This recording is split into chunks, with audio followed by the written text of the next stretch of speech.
Alright, I am sincerely hoping that I am recording in the correct folder. Let me just double check that. And yes, we are. Okay, cool. So, hello everybody, welcome back. We are going to start today's development cycle by fixing up a thing that is broken, which is the silo. So we have the silo control panel that was made in Godot 3. It had a material, and that material is all sorts of broken now. We need to fix it. Okay. Now where's the terrain? There's the terrain. Okay. I need to ground all these things. All these platforms and concrete pieces.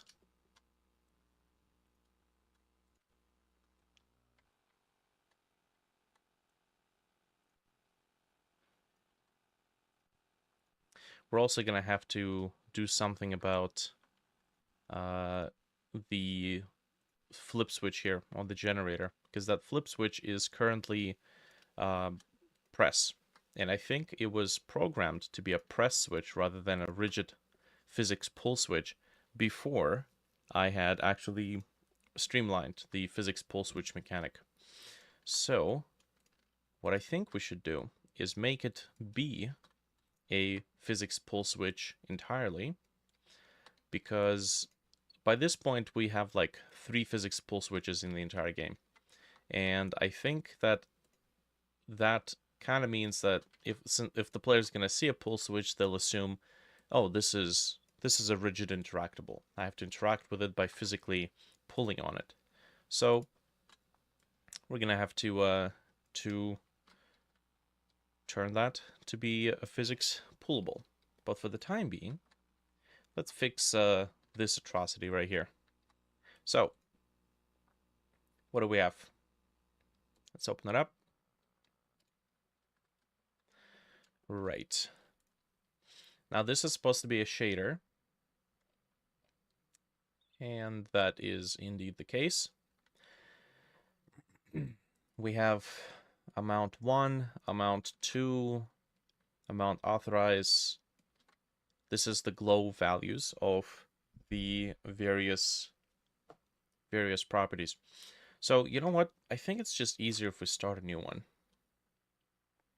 And I think it's going to be even easier if we just go with a visual shader. Because I know what to do. We don't have to rely on code, I think. Let's go ahead and get this set up. So this is materials, custom materials, silo control panel.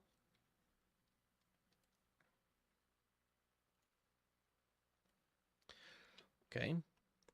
I'm not sure what's happening with the lighting here. This is a little weird. The lighting is the lighting inside out? It kind of looks like it's inside out.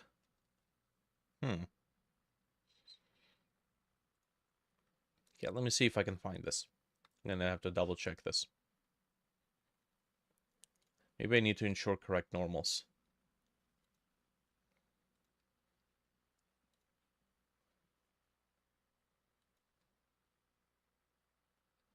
Oh. Interesting. Okay. Let's start by setting up the color. So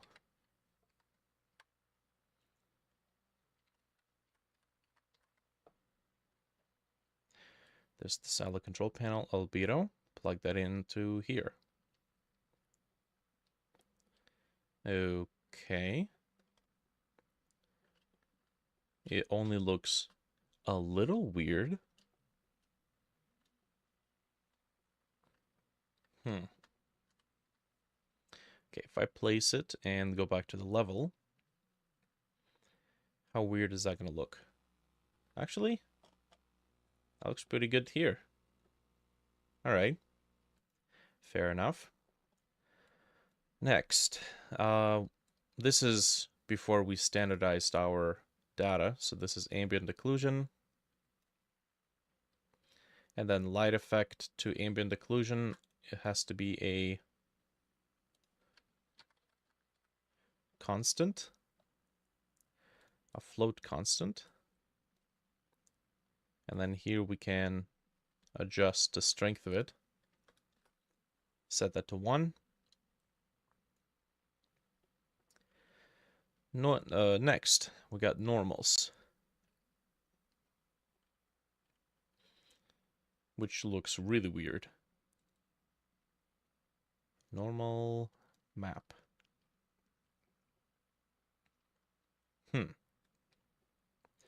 Okay, I think that light source is just really extreme. I think it's just at a very extreme angle.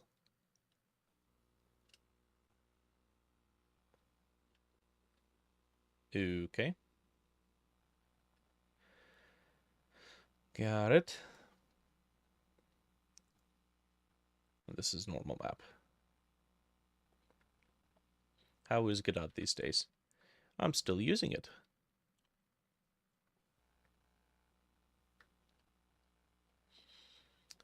Looking good now? Yeah, well, I mean, it's one of those things where I think alternatives were looking a little grim.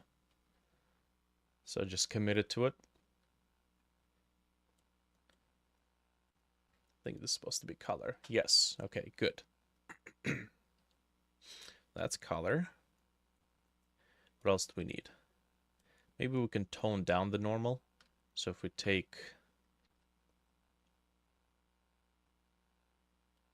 normal map depth, set it to 0.5.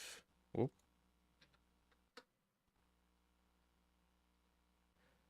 It's there. It's just not super extreme.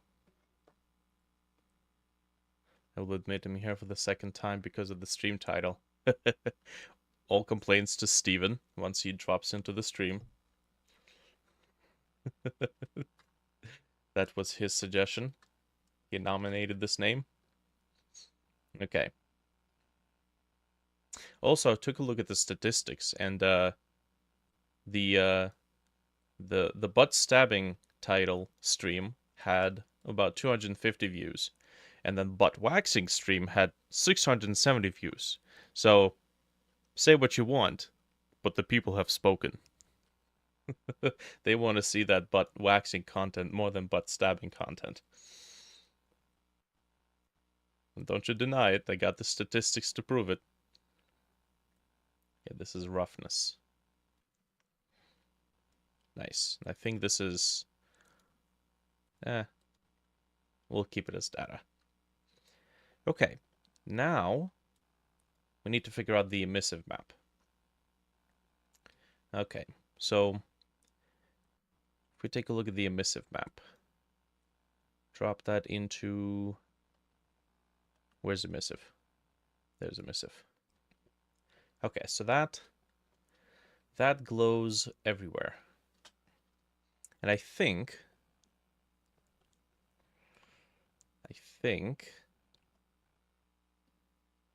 the way we did this before is we prepared a bunch of masks. Oh yeah, we have the metallic map also. Should probably link that up.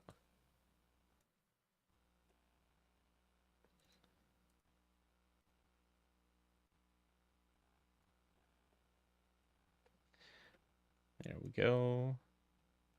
Perfect. Okay, so I need to be able to control these lights individually. Now, the first time I did it, I basically created a bunch of masks. I think this time around, shall we maybe do something a bit different? Oh, we do have the masks here, and they are already present. So, I'm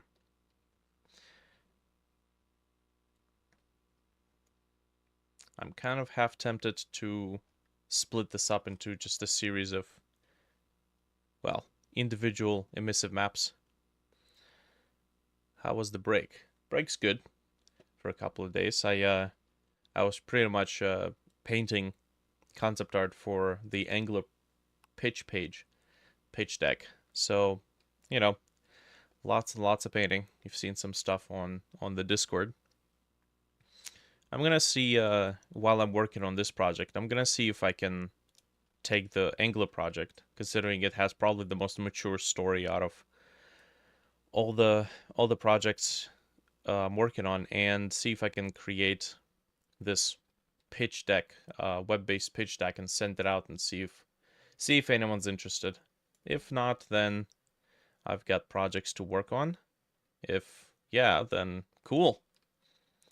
We can maybe switch our attention to that because that's a paid project, and you know, trickle some stuff to Dreadtail in the meantime. That's basically it. Okay. Now, I'm gonna open up this. So, the way I'm gonna handle this is I'm actually just gonna split these things up.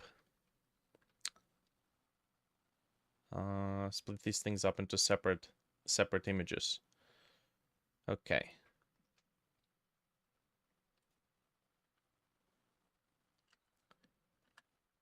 Man, that's an awfully little amount of texture space for a label. Looks cool, gonna go to space. Yeah, it's kind of like a space opera type story.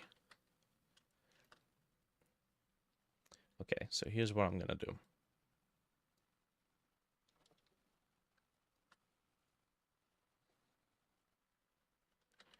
We're gonna instead create a series of emissive maps. So no masks. There's a much better way to do this. Yeah. Nice. Okay. So go here. So emissive, what is this title? This is authorize. Now, if I were to redo the texture here, I likely would give a lot more room to these labels. Hydraulics.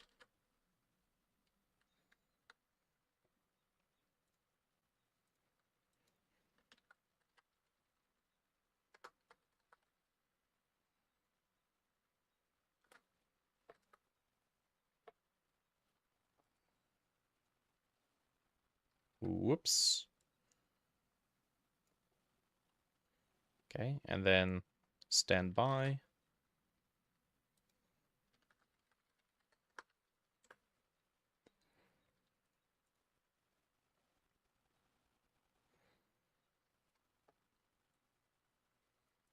And this is going to be 1. Yes.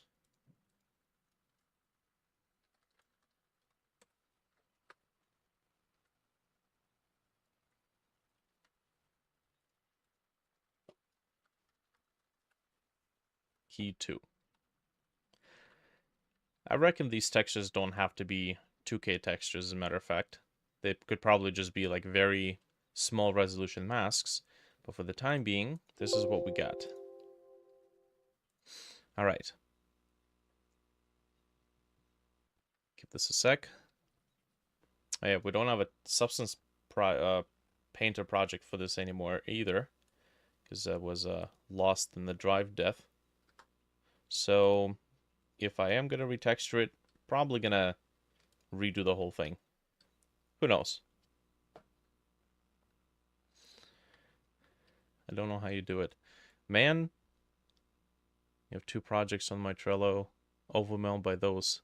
So much I want to do, so little can really do. Yeah, you know, it's I don't know how I managed to keep my sanity. Maybe I'm not, who knows.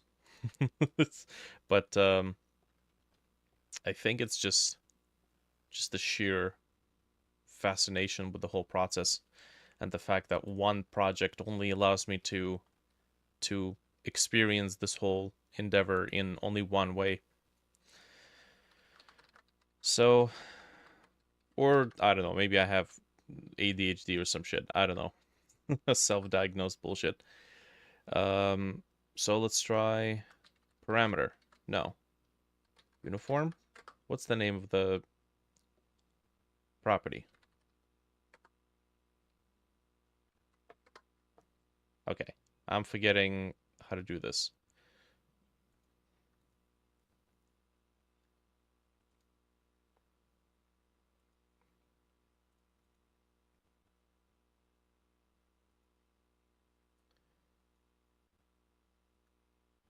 Color operator.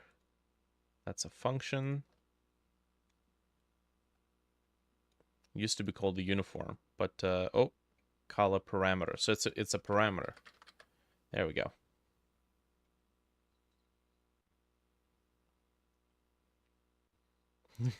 He does it with very good planning and scheduling, or very bad planning and scheduling. Try both. Oh god. To be fair, I am pretty much just working with whatever project I have the inspiration for, and I don't try to push myself to like work on something I got no idea what I'm doing. Which is why, like I started Sublunaris, I put together first the ship mechanic, and um then I exported not exported, but I made the player be an independent object so the player can get in and out. And I worked on little bits and pieces of world environment, and then at that point I'm like, okay, well, um, I have no idea where we're gonna take this now, so I'm just gonna leave this for the time being and come back to it. And then periodically, like 2 weeks will pass, 3 weeks will pass, and I'll be like, hey, okay, that's a really cool idea. Let's just return to that. Now, anybody who's like, I don't know, a project manager probably cringes at listening to this, if there are any, because they're like, that is an atrocious way to get a project done, and he's probably right. But I feel like maybe there's a bit of a different philosophy to the way I work on projects, and it's specifically the fact that I I distribute my interests along the long game rather than trying to push something out as quickly as possible, which has its downsides, right? A project that would take a year or 2 years turns into like 4 or 5, right? But I do get to experience it all at once. So that's generally the idea. I'm actually going to multiply this as a vector.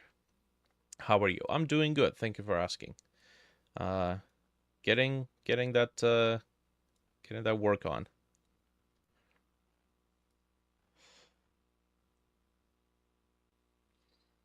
Working like a river, whatever the water leads.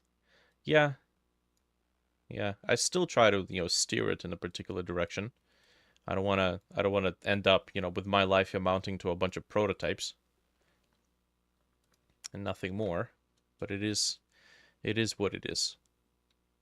Okay, this is standby. Standby mount. Okay.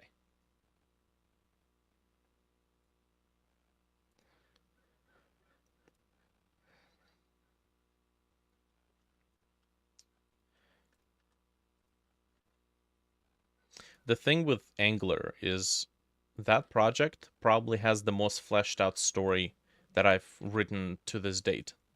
And it's a pretty good, like pretty simple, pretty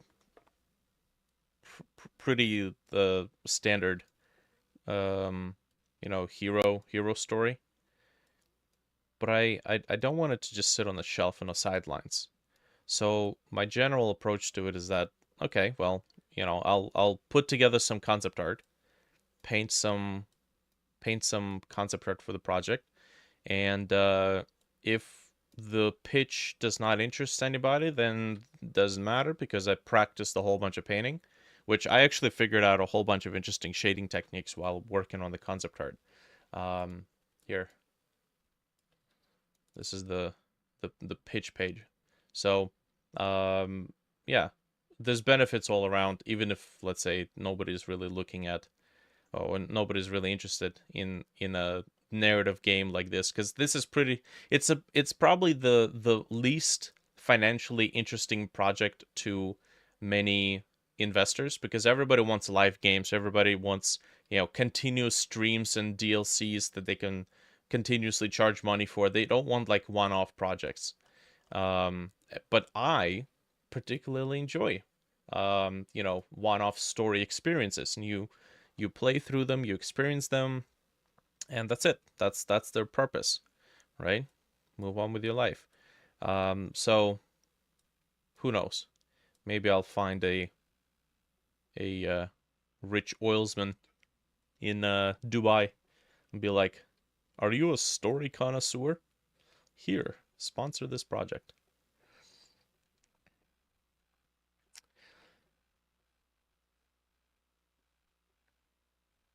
Skyrocketing. Thanks to Steven's title. Yes, that's right. Okay, so this is key 2 amount. Key 1 amount. What is this? Hydraulics. Hydraulics amount and authorize. Now we need to multiply all this stuff together, which kind of makes me wish that Godot had like a multiple vector multiply. So it's not just 2 vectors, but you can just stack them on top of one another. Actually, we don't need to multiply, we need to add. Multiply add? No. Although that's cool. Vector 3 add. Alrighty. Accepting the giants like Fortnite, COD. Any DLC heavy streaming games doing well? Well, I mean, they are doing well, considering that they're still around, and so many, so many DLCs and skins and purchasables are basically driving those games to stay alive. And worse of it is that people are actually paying money. There's a weird dichotomy with people say, we don't want live service games. Let me drop $15 on this gun skin.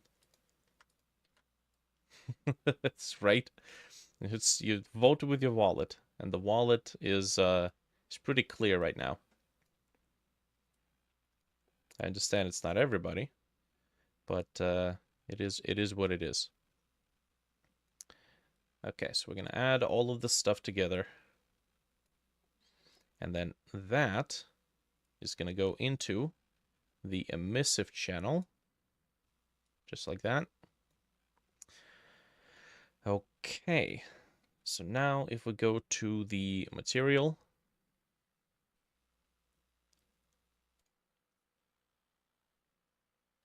should have a bunch of shader parameters. Yeah, nice. And then you can see we can mess around with this. Okay, now that's interesting.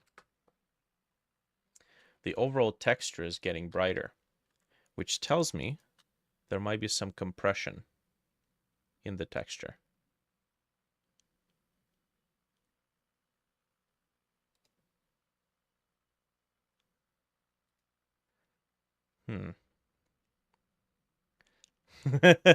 There he is. This is the guy who's responsible for the title. Get him. Okay. Let's do VRAM uncompressed. Nope. Okay. Okay, we're gonna have to figure out what's happening with the black color here. Is the black color actually the black color? Is it? It is. Interesting. And yet... Oh, you know what? It's because this has to be color data.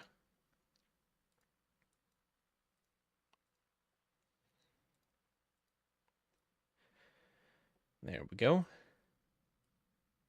Nice. Okay, so as you can see, now we can control this stuff independently. We got a bunch of values here that we can work with. We can even overblow it. That's kind of cool. I still see a little bit of the color change.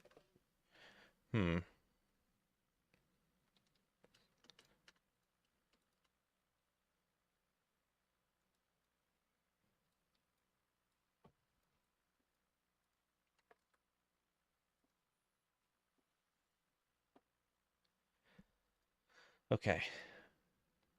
So if we do 0, 0 on everything, seems to be okay. Yeah, like we'd have to really blow it out of proportion for that to be visible.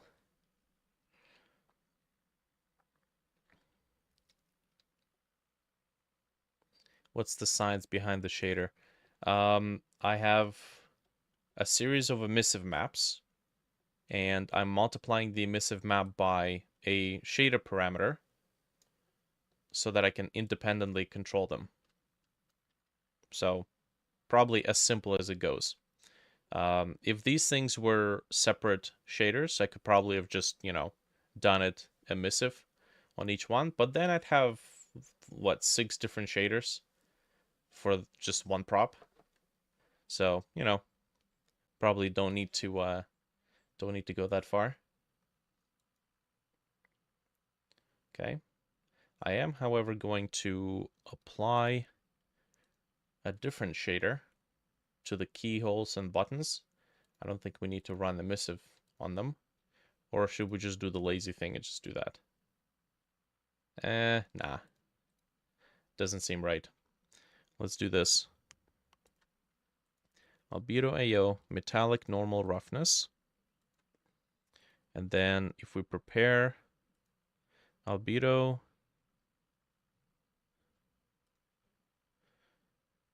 occlusion is AO. Metallic normal roughness. Okay, cool. And then we'll just save this to materials. Materials, custom materials, and then save it here. We're gonna give it silo. I forget how to spell silo again. Silo control panel buttons. Okay. And that's it. Generate material. I think that should be okay. Yep. And then we can go in here. Control ONL. Beautiful.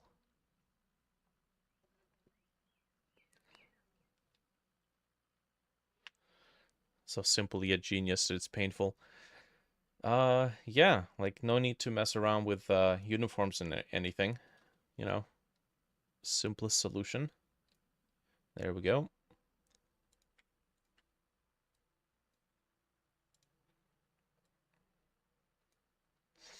Nice. Okay, that's good. We do have a little bit of texture artifacting here. We're gonna have to fix up. But for the time being, this is good. As a matter of fact, if there's some texture artifact here as well. If I'm gonna retexture this, I think what I'm gonna end up doing is giving an entire separate texture to all the glowy bits. And then they will be textured with the glow stuff. It's the sort of stuff you just have to go through and make a mistake and figure it out. Okay, now we need to program this thing. So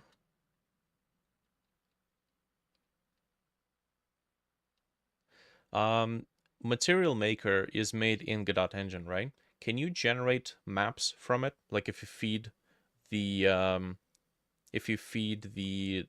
color map, can it generate a normal map from it and roughness and metallic? Because I'm currently using a program called MindText for that.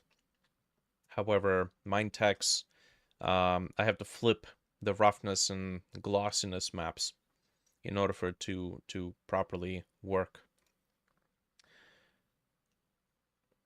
Okay. Am I the only one who barely knows anything but Gamedev, much less Godot? It's a perfect place for you to be in here. Let's see. So authorize amount. This is surface material override 0. Okay. So we have key 1 AMT, key 2 amount, hydraulics AMT, authorize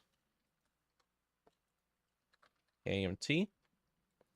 You know, something that I notice is that on multiple occasions, as I'm working on the project, I will develop a mechanic, I will test it, it will be fully fleshed out, and then I continue working on the game, and as I continue working on the game, somewhere down the line, I will create a new additional mechanic, totally unrelated, something else, and then it will break the earlier mechanic, and I have to go back and like revamp it and fix it. So it's the most annoying thing because it's like, that's finished. It is done. I can check that off the list. Oh, no, it's not. Go back and fix it, you idiot. There's a meme of this, really? God damn it. So it's like, oh, yes, let's implement a state machine. Oh, this whole mechanic you spent 3 days working doesn't work anymore. Now go retrofit it into the new system. Okay. Emission energy multiplier. Hydraulics, amount, authorize amount. So everything's here. Let me place the player spawn point near this location so we can mess around with it. Hey, Antoine's in the house. Player spawn. I should just I should make an option here to move player spawn in here. I think that will be useful. In that case, the plugin's going to be very, very personalized to our development. Okay, there we go. Let's try to run it.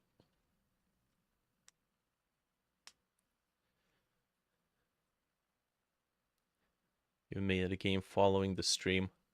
Oh yeah, that's right. You were watching the Disposable Ink videos, which I still need to come back to that. Sundays is when I'm supposed to be working on that. Yeah, you made like a carbon copy of that game. It was actually uncanny. I've literally, when you posted the screenshot asking why something wasn't working, I'm like, oh, okay, that's a screenshot from my stream. What? Hold on a sec. Why is that looking weird? Are you like in an earlier video or something? This doesn't look right. You managed to replicate the game almost, like, down to uncanny valley levels. It just threw me for a loop. Yeah. Code spaghetti? Maybe. That kind of sounds like it. You've posted on Discord. Oh god. Alright, let's see. Memes. Oh my god. That is so true. A new feature. Completely plain fishing code. This should actually say previously working feature. God. Alright, let's fix this shit. What's happening here? Flashbulb material. Emission energy multiplier. We don't need this, I think. Okay, let's try that again.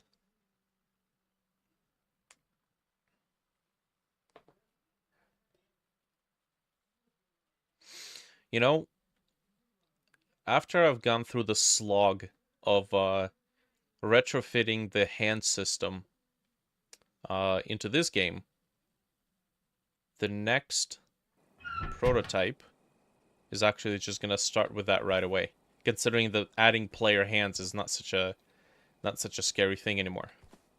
Okay, so this works. I need to do something. Where's the key? Pop, pop. Okay, so for now. There you go, Missa. There we go. Okay, that doesn't seem right. It's another broken thing. Oh, you know what? It's the freaking animations, isn't it? Yeah, so we need to fix this right now. Let's see what's happening here. Silo, control panel, red button. Control panel, key interact. Okay. How do we interact with the key? When we interact with it, if the key is empty, if the player has an item in the hotbar slot and it has a silo key, we erase the item, play the key insert animation. Silo key visible. Aha. So there's a built-in key here. There should be. Key pivot. And then silo access key. Ah, you know what? I think I know why. This thing needs to have freezing. So can't sleep? No, it's just frozen.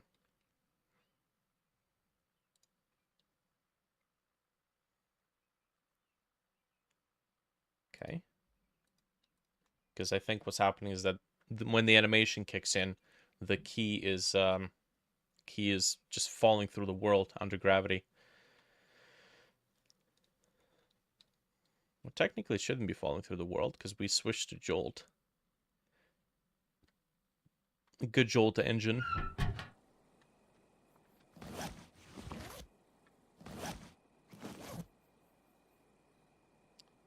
Right.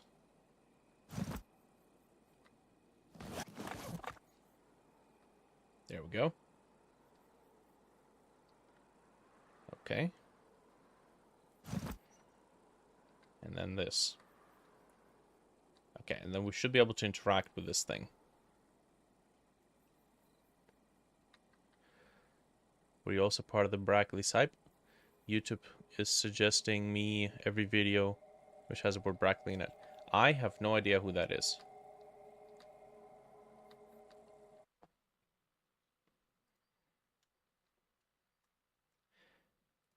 Okay, so because we ported the project over from Godot 3, we lost all the animations. Now we gotta fix that. Okay. So, we know that it's supposed to end here. Yep, Bezier curves. Silo access key. Why is it attached to a rigid body? Oh, yeah, that's because that's what it's supposed to be. So, we are going to... Brackley was Unity Popstar. Okay, got it. Interesting. I'm not familiar with any of his work, so I can't really, can't really get on the hype train, I suppose. So, good for him, I suppose. That's nice. Man, I'm not about, I don't really follow a lot of celebrities in whatever ecosystem or space it might be. Simply because it's, I don't know, never found a compelling reason. Life's too short, man. So, nice. Good for the dude. To demonstrate how much... how far behind I am on average celebrity news, I didn't know Michael Jackson was dead until 3 years after he died. It's... Yeah, it's something.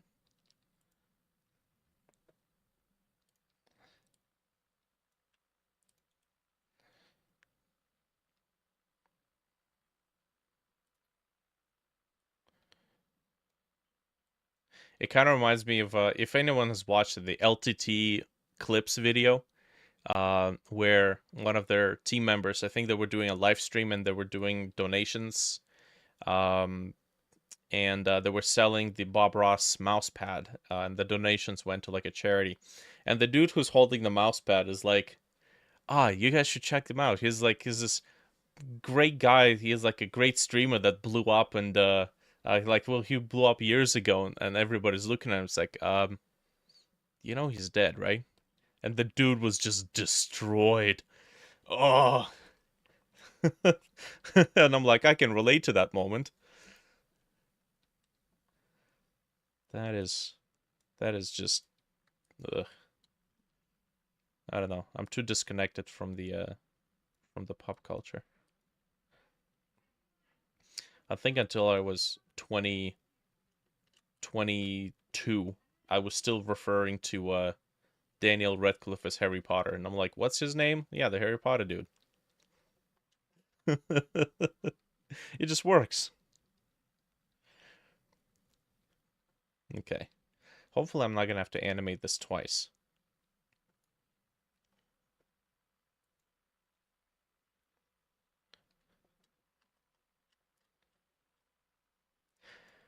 You know what? Maybe I should do a little bit of angling here. But we're gonna do so. Wait, hold on.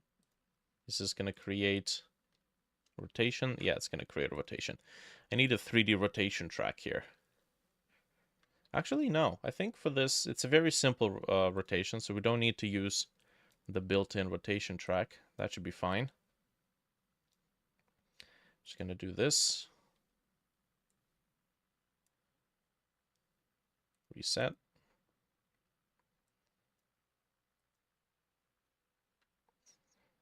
Mm-hmm.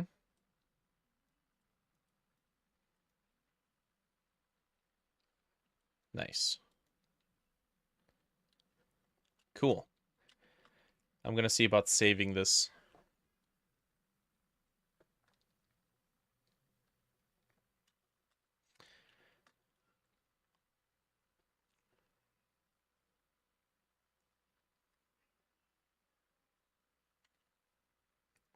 Just to be very behind the news.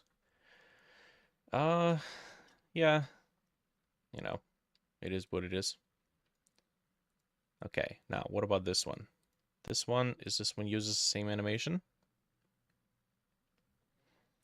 Is the path to the property relative to its own? It does seem like it.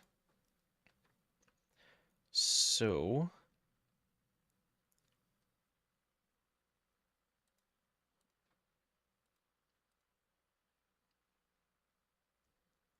hmm.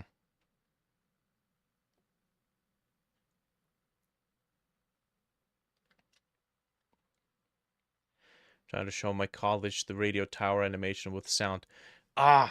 Man, that animation is fucked. It was nuked in the porting process because, I was a naive little boy and I animated it in Godot engine.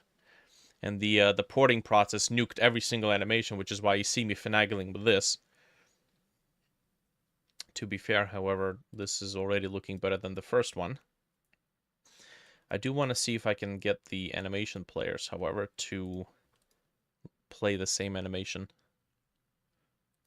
So I don't have to reanimate it. Okay.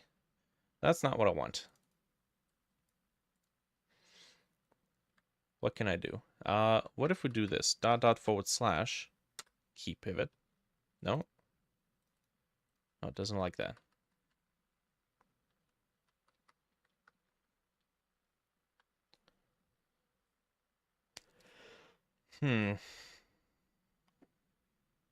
It's not a scene.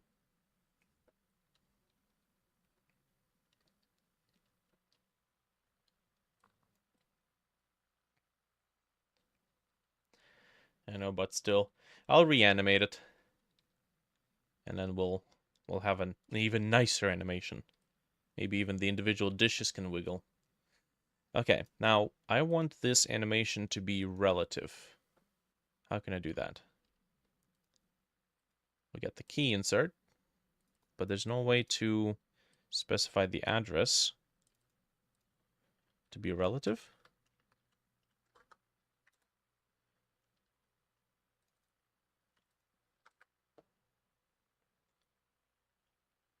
Key pivot, silo. Oh. Key insert. Okay, maybe it is possible, but I have a feeling I need to save the animation. Manage animations.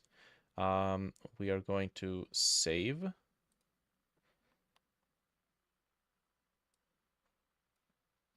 Okay, this is going to be armature animations. I guess we could just save it here. Silo, control, panel. Okay.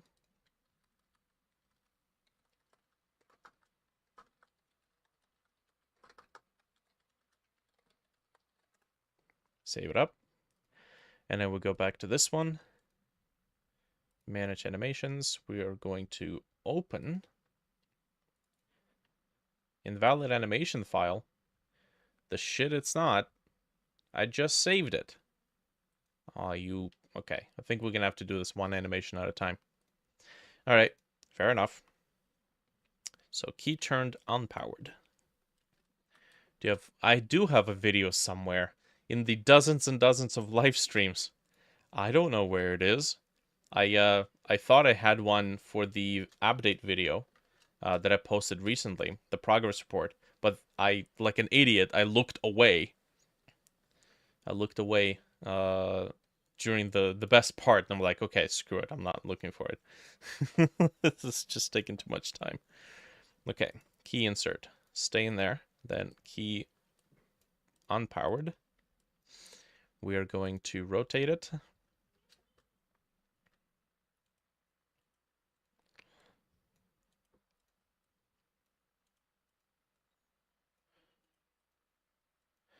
Okay, this needs to rotate only by this much.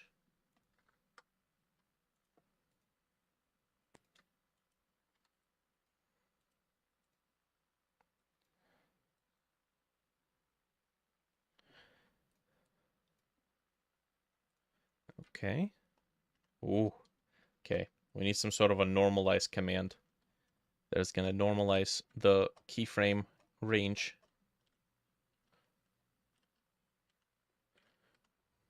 Should be a YouTube short. Definitely.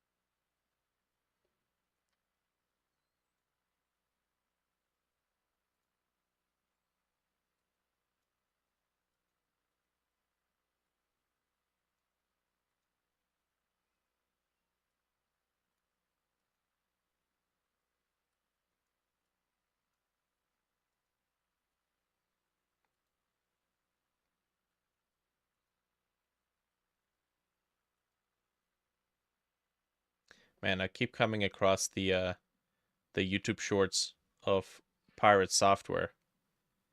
And man, I can't stand how positive the dude is. He literally shits sunshines and rainbows. I can't even say it.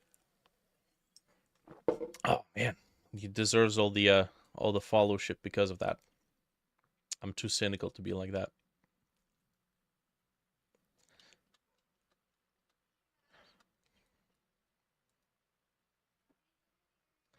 Like the mental the mental steadfastness of being able to ignore all the shit that's happening in the world and just be like, yeah, I'm here to make games and raise ferrets. Okay, so that looks good. This is for the animation of the key when there is no power. Maybe we can give it just a tiny little bounce. Sure.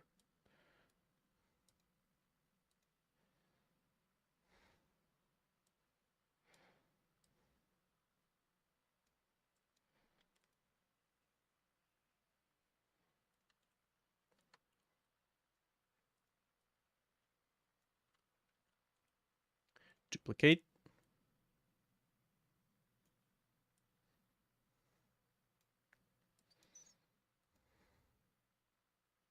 Okay, too much. Yeah, nice.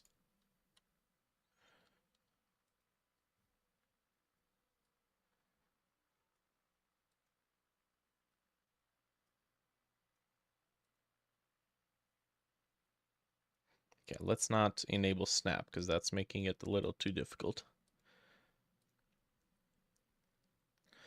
Man, I gotta say, the amount of stuff I've learned working with these prototypes kind of makes me look at the previous prototypes where I was finding a lot of mechanics very difficult to comprehend and very difficult to try to wrap my head around. I'm looking at them like I can remake that in a matter of a few weeks.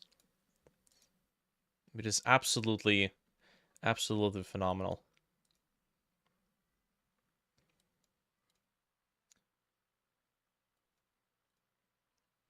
Okay, so that looks good. And we're going to now make the powered turn.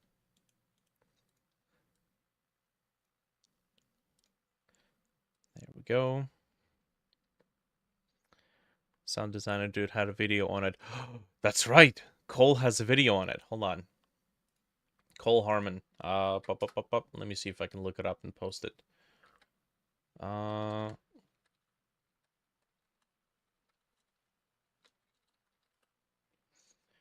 Harmon effects. Yes. Okay. Here. It's this dude right here. I think. Oh. Yeah, that's the one. Okay, so I'll just post the link to that in the general. There you go. This dude's a goddamn wizard. The sound wizard. Remember you about me being angry about Godot not having curves? Not having curves. Well, it has curves if you use a basic curve track, but the problem is that you can't use that on rotation, a special type of rotation track which accounts for gimbal lock. If you use regular Bezier curves to do rotation like I'm doing right now, you can do it, but you are stuck doing like one, maximum two axis at a time. As soon as you involve three axis, you get into the gimbal lock issues, and it just like starts spinning around in directions you did not animate it to spin around in, which sucks. So they have 3D position and 3D rotation tracks, which are meant to circumvent that, but they don't have Bezier curves, so you can't use like smooth rotation in them. So hopefully at some point it'll come. But for now, this is what we have to work with. Okay. So what I'm going to do is take this. We're going to insert a key here, drag it over here.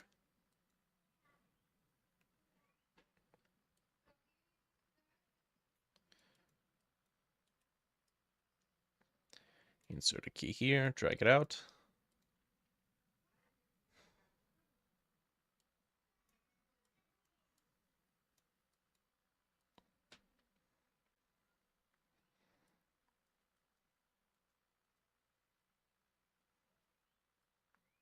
This needs to be short. Nice. You can see how it like struggles a little bit. Beautiful. So that's 1.2. Oh, we don't need any of that nonsense. Okay. Dear God, I hope they don't release Godot 5 before I'm finished with this project, because I cannot do this again. Damn. Okay. Got to sleep, man. Have a good day. Sounds good, man. Sounds good. Have a good one. Okay. So now this is this. Das ist was. And then this animation is here. So I'm gonna see if I can get it to load. Global. It says invalid animation file. But that doesn't make sense.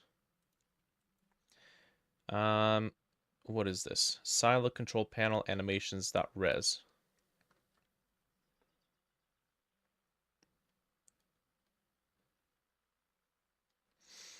I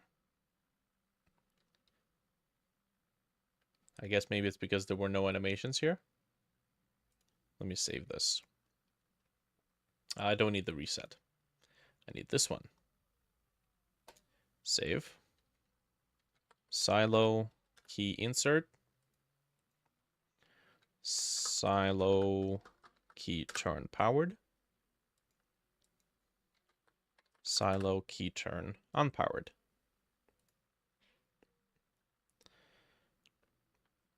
Okay, and then we go here. Manage animations. Okay.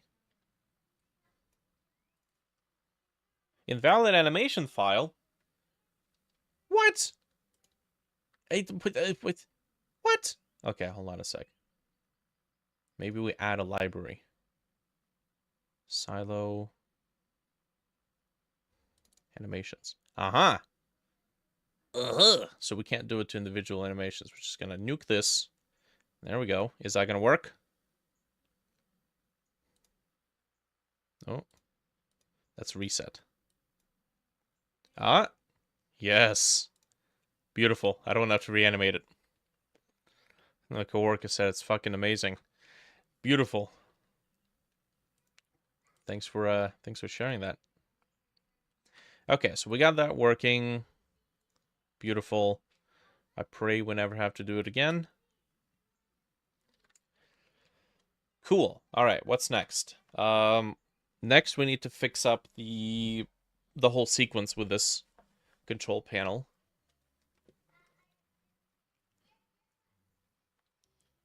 Fix up the whole sequence.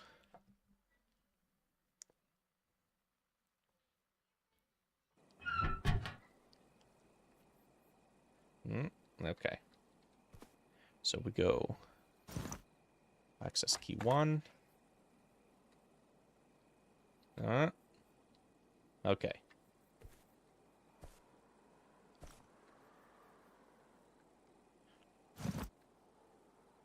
Oh, okay, that worked, but this one didn't. What? Do I have to make them unique? I think I might have to make them unique. Yeah. Yeah, because it does this stupid thing where it uses the name of the folder or the resource and then the name of the animation. But here it's just normal. So what the shit? Can I just do that? Global. Okay, that might work. All right. The flame goes out. Good night, man. Sounds good. Stream video keeps freezing for me every few seconds. Require me to reload or skip back. That, I've noticed that happens to me too on YouTube. Does anyone else experience this issue? Steven, what about you? Does the stream fall out of sync? Okay, there we go. Haven't had an issue. Solid here. Okay. Nice. Okay, so we can't turn this until there's power. Okay, so power should be fairly simple. Oh yes. The power box doesn't work anymore. Now I remember it working. Something has happened. Let's do this.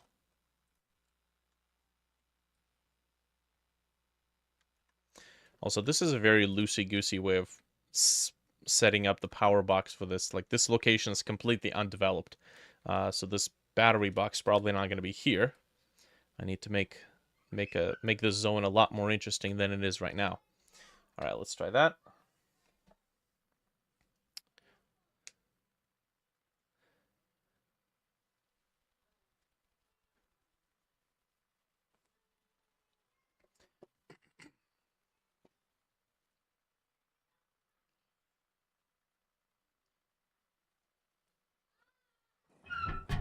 There we go. Okay, let's go pop in the battery, or at least attempt to.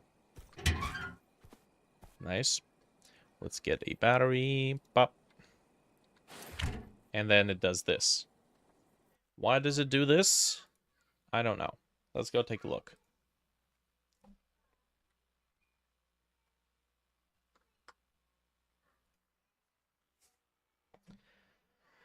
Okay, how do we handle this?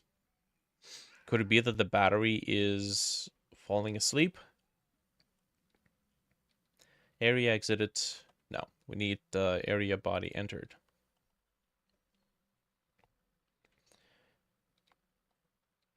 Okay, if the body is in the group battery, we'll go through this whole thing.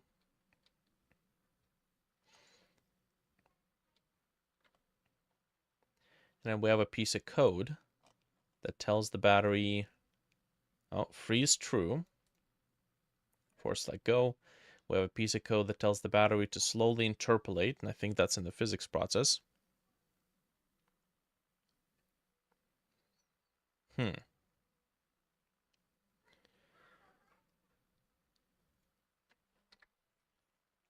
Okay. You know, maybe instead of slowly interpolating the battery position constantly, maybe I should actually employ tween.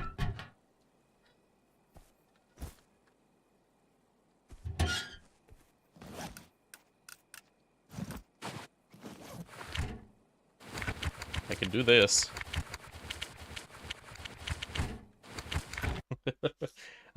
Okay, let's diagnose this. Could it be that it is constantly entering and leaving the area?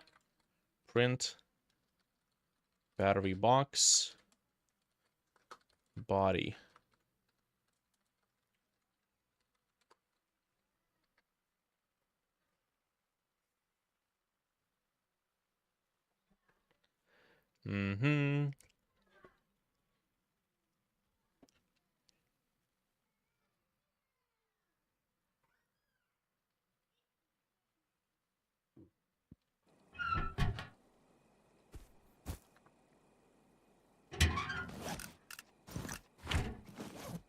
Okay, so now over here. Aha. So it's just constantly entering and leaving.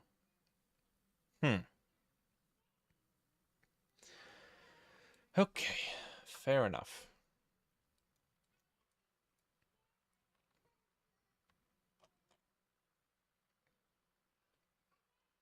Let's go to the physics process and interpolate with.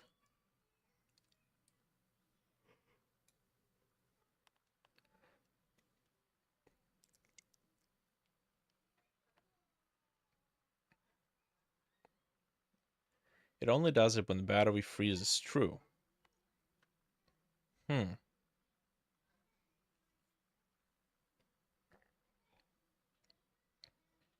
Does this run all the time?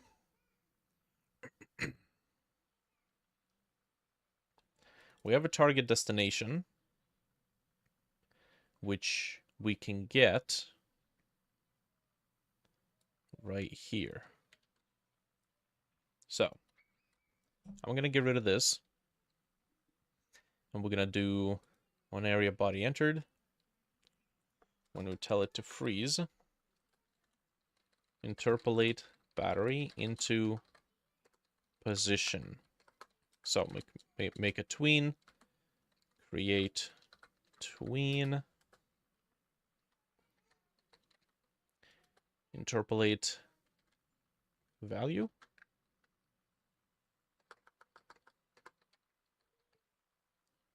Tween property, excuse me.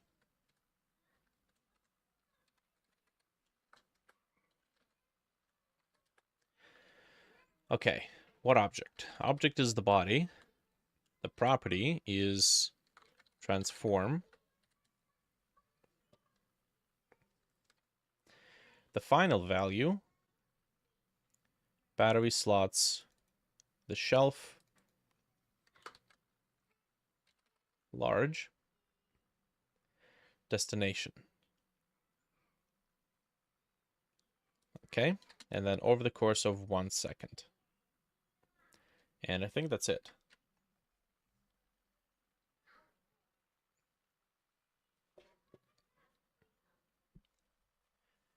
There's probably going to be benefit to not running interpolation code over and over and over again in the physics process. As a matter of fact, the more I'm working on these larger and larger projects, the more I'm starting to look at potentially doing things with event-based rather than loop-based logic.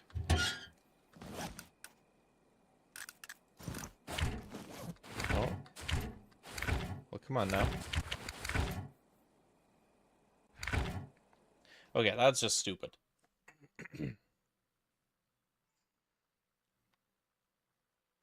We know we have to freeze it. But maybe the freezing mode has to be changed. Let's do deactivation, kinematic. Let's try that. Dot container position sticky. I wish.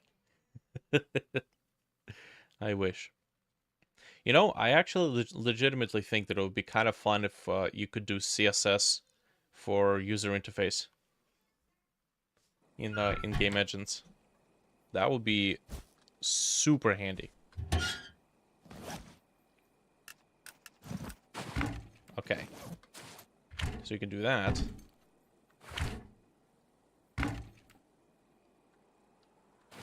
It doesn't want to do it.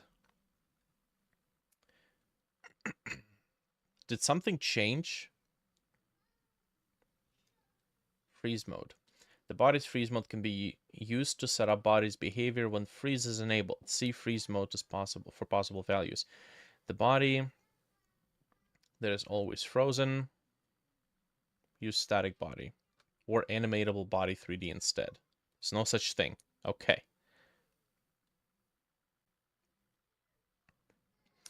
Static body freeze mode default. The body is not affected by gravity and forces. Can be only moved by user code and doesn't collide with other bodies along its path. Kinematic body freeze is similar to freeze mode static, but collides with other bodies using its path when moved.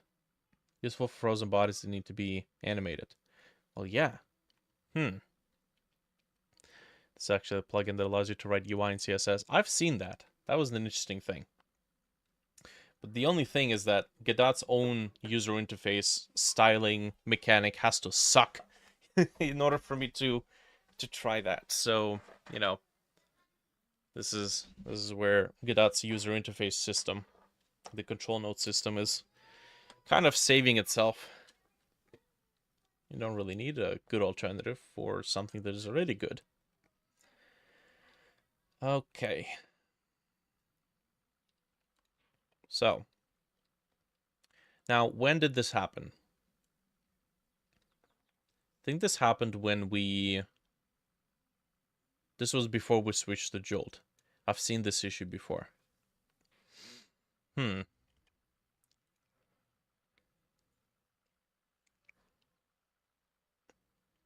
not available.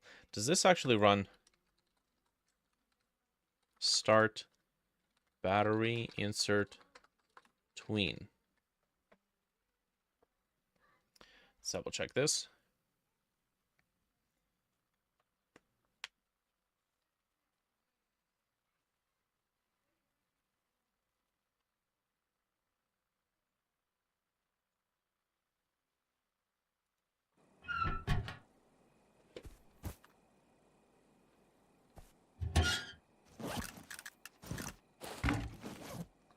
it sees it, it uses it. Start battery insert tween works. Maybe you have to set the process mode or something of the tween.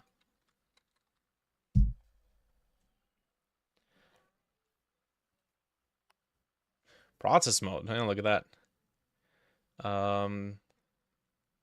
Nodes processing behavior. Check if the node is available to process within the current mode and scene tree paused. Not really. Can process or process physics priority. Process priority.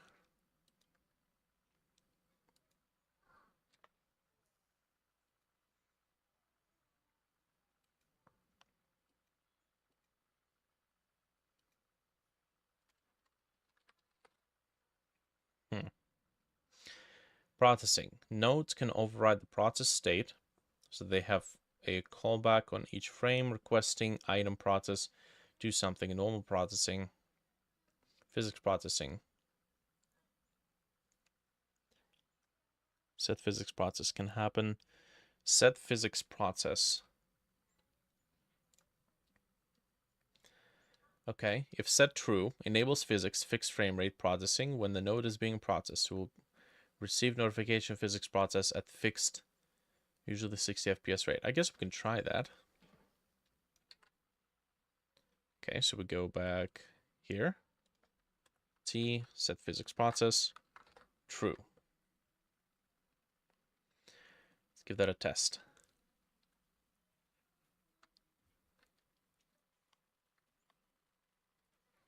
Maybe something happens and the battery is immediately detected that it has exited. And that's what's causing it to bug out. But the meter does go up, which tells us it's technically still in there. Oh, and now it's just crashed. Okay. Invalid non-existent function set physics process on base tween. What the hell was I looking at?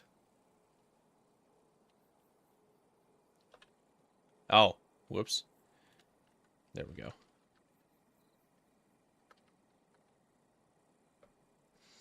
The tween is processed after all the nodes in current frame.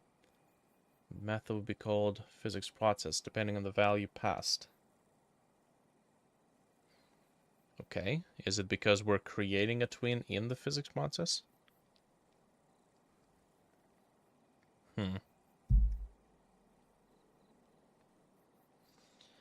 Alright. Tween process physics. Okay, those are constants, but that means we should be able to set the constant. Set process mode.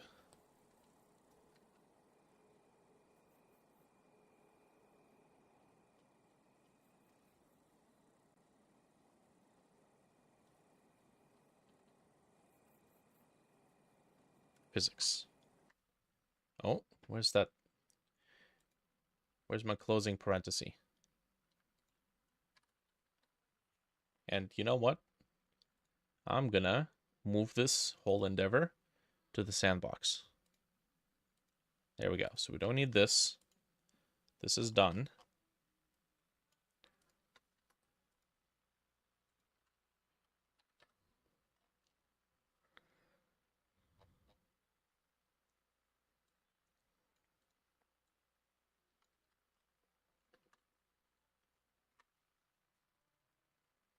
Mm-hmm.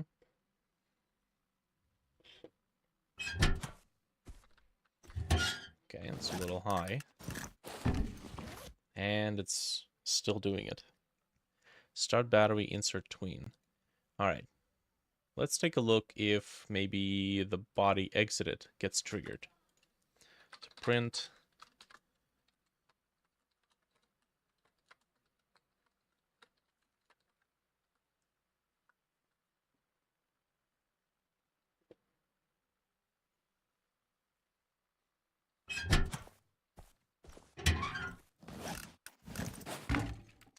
Oh. Start battery, insert tween. Fascinating.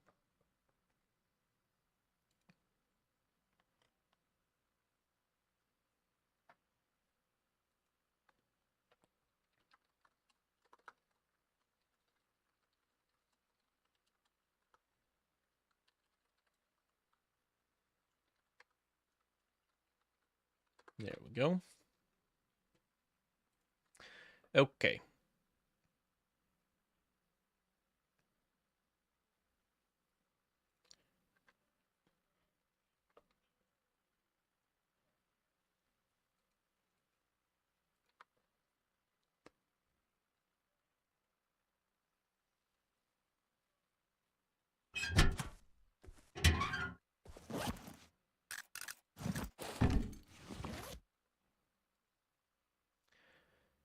Battery box insert only runs once, and then start battery insert tween. This one allows us... What the? Yeah.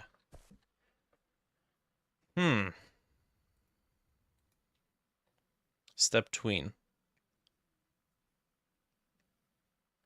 Type mismatch between initial and final value. Transform an object. Ah. So we were just getting flooded with a bunch of other errors. We didn't see where this came from. And that makes sense. I'm going to take the global transform. Both of these. And then use that there. And then if this works, I'm going to see if I can disable the physics processing on the tween and see if it still bugs out. Ah, damn it. Okay. I'm going to do this. Testing sandbox. We're going to make that as a main scene, which is, by the way, going to help with loading times when I open up the project. And then if we need to run the level, we'll just open up the level.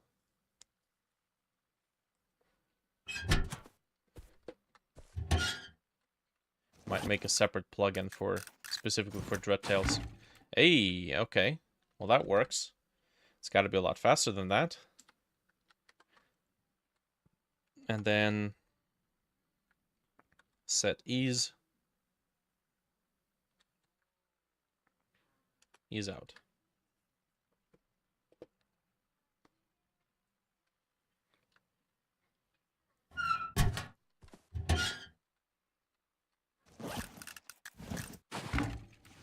Okay. And if we do this,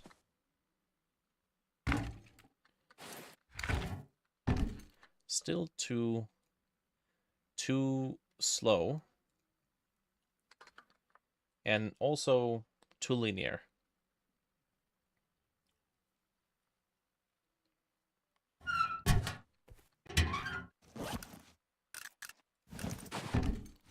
Okay, that kind of works.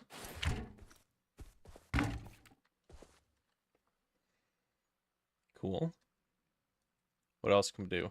Set interpolation or set trans, which is going to be cubic.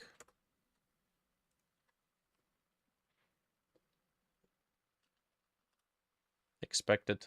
Okay. Did that work or what not? Play the animation. Oh, okay, that's fast. So let's now set this to quarter of a second.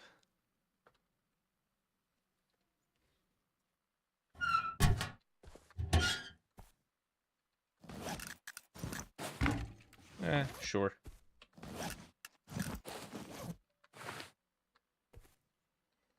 Oh. Okay. Interesting. So maybe the battery should not be set to kinematic because it's clearly colliding with stuff as we're trying to push it through. We're going to set it to static so we can start undoing these experimental things. Nice. Okay, that's what it looked like before. And then we do this. And then it still struggles.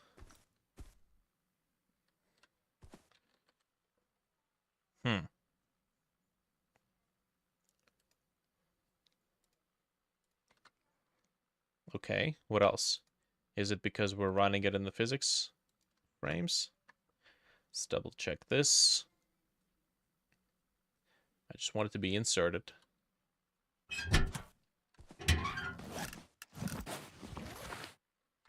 Yes. Okay, that's one though. What about the other one? Wait, why are we still holding it? Okay, so battery box body entered. Okay, so it says battery box insert. So it inserted it. It detected it, but it didn't let go.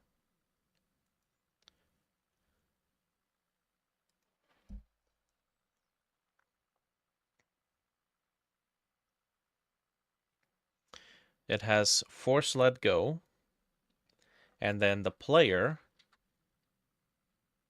Yeah, you can hear the sound effects, and I'm seeing the print commands appear, but for some reason, we're still holding it.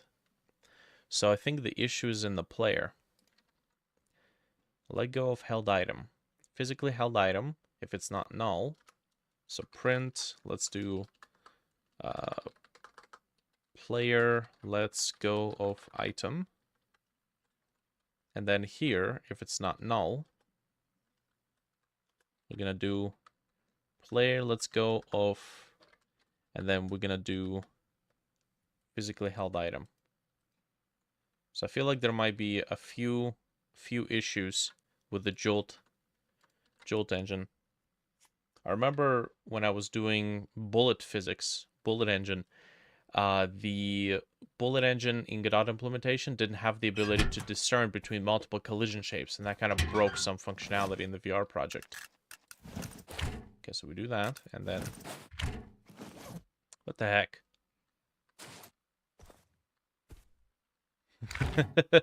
It's also still colliding with it, though. Which tells me that maybe Jolt does not support all the different types of rigid bodies.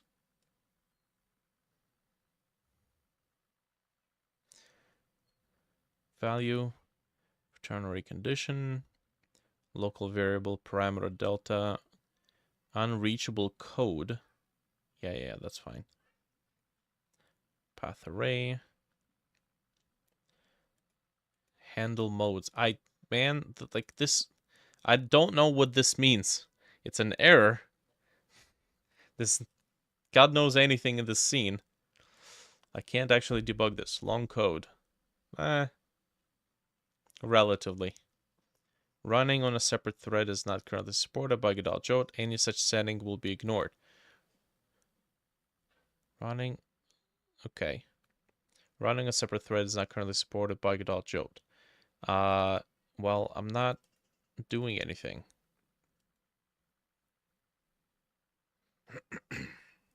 Okay.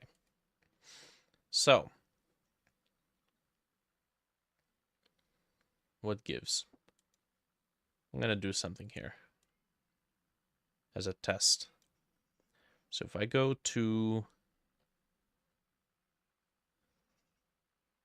physics, and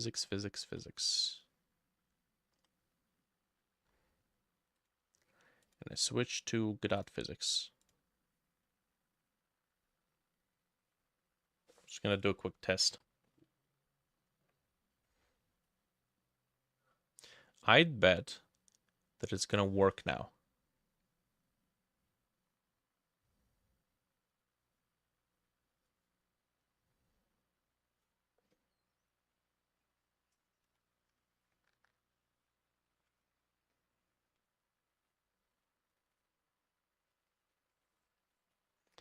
Okay.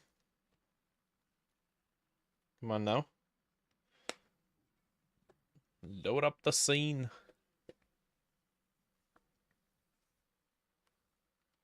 Okay, so making that scene be the main scene didn't actually help with the speed. Let's go ahead and run it.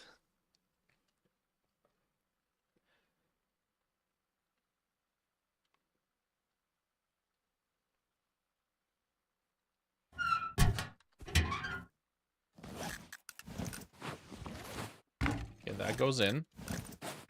And... no. Okay, so that's really weird. It detects that the object goes in, but it does not seem to trigger the player let go code. Okay, so maybe it's not the Jolt engine issue. Let's see. Force let go. Let's do print item forced to be let go. Let's see if this gets to run.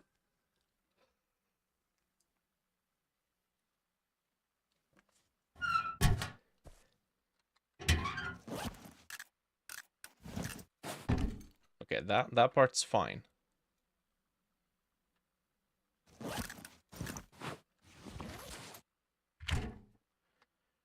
Okay, so it says battery box insert.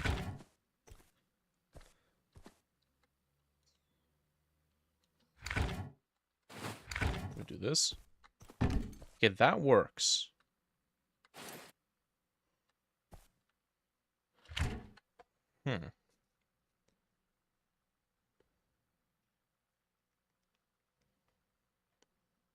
Maybe this is a problem with our Fusebox code picking an incorrect shelf.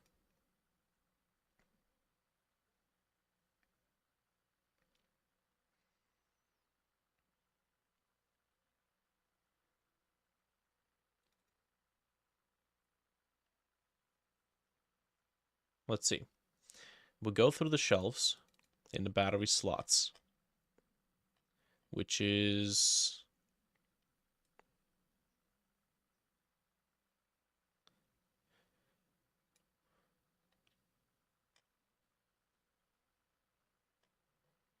battery slots. Okay. Can you insert it in the top shelf? When you insert a battery, it loops through the available slots, and the first available one is used. So that's 0. 0, the large slot, is battery slot 1, which is battery slot 1, which is the bottom one. So it should be picking battery slot 2, which is here. Now, does it do that? Should be. When the body is inserted, we know that it's a 55-volt battery. We assume that the slot is available.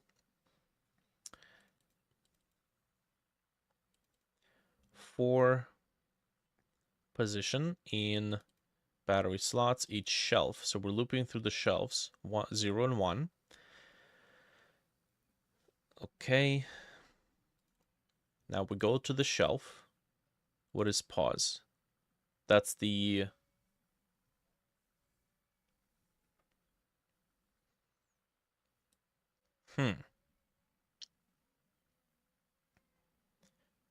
That's the position. So it's this one. But because it's a large battery, it's only supposed to work... it's only supposed to search for the large slot.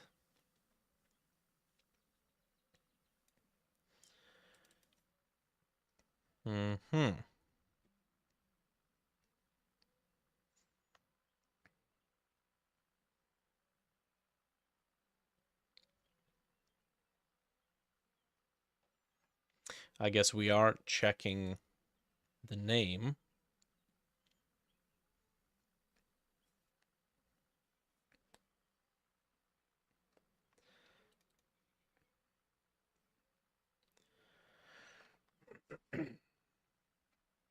What if it's trying to insert a large battery into a small slot?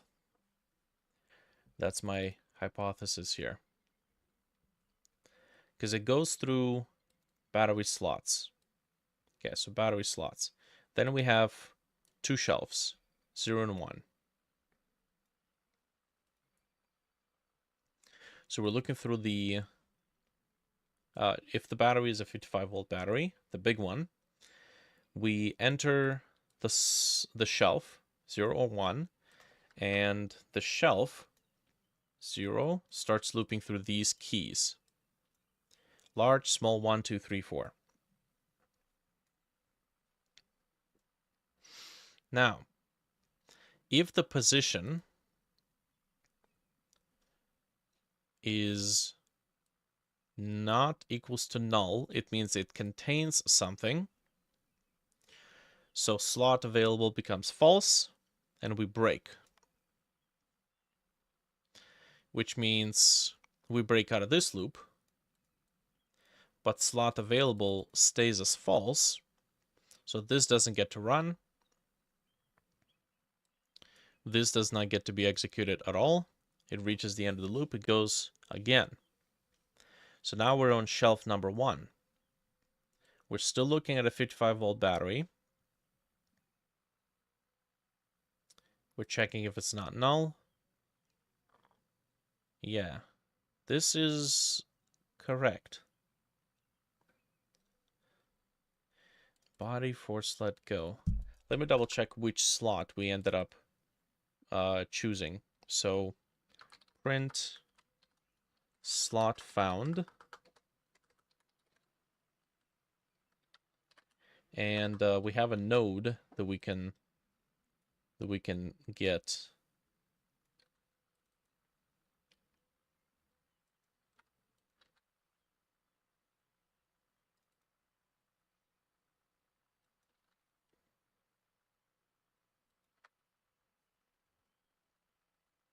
Okay, let's double check this. Yeah. Pick it up. Ah. I gotta open the invisible lid. Okay.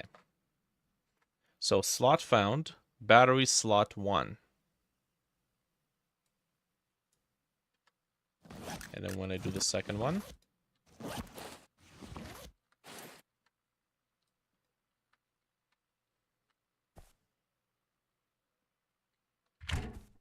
okay.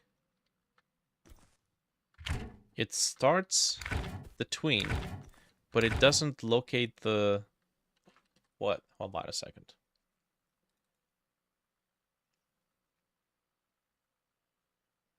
It starts the... It says battery box inserted.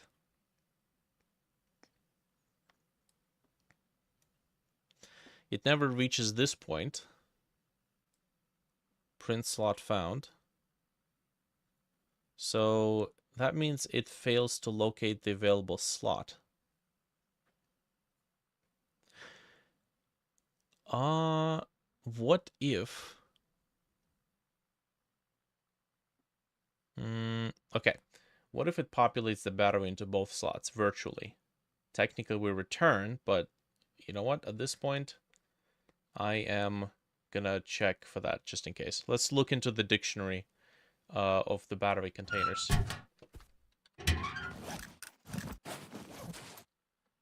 Okay, so we've inserted 1. We'll go to remote. Battery fuse box. And then here we have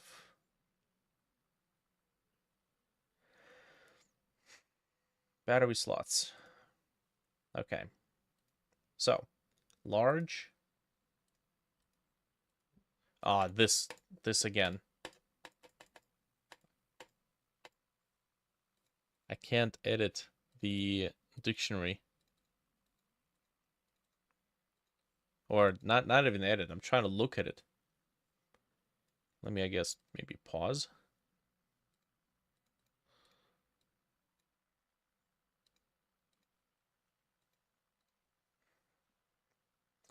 Battery slots. What is this shit? Like, this bug's been in here for goddamn ever. Like, I paused the game. Nothing is writing to this dictionary. Why don't you let me freaking look at it? This was in Godot 3 too. I can't open this goddamn dictionary to look inside of it. I can't edit it, can't do anything to it. Okay, well, I mean, I guess we'll just print.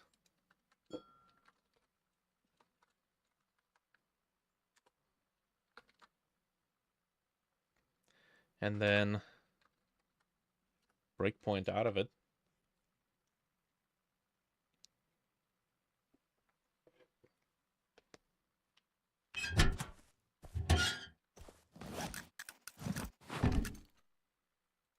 Ah, right. We can't breakpoint out of it because we return.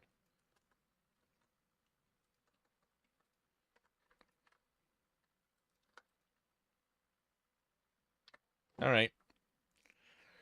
Through the fire and shenanigans.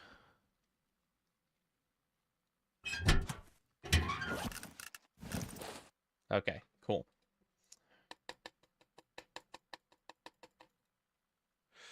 What do we got? So large, it's got the battery in it. Destination, that's the node. Small 1, small 2, small 3, small 4 are all empty. Then we got shelf number 1, large. The battery is null, so there's nothing here. Cool. Let's continue.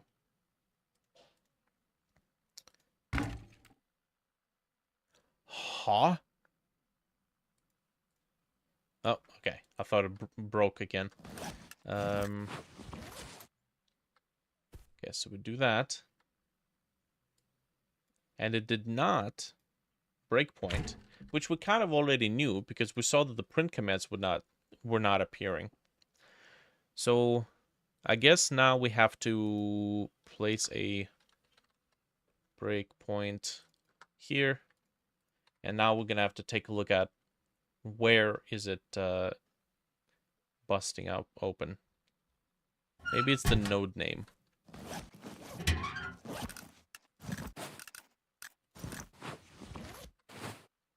Okay, so we know this much. We know that this will work, so we're just gonna let it continue.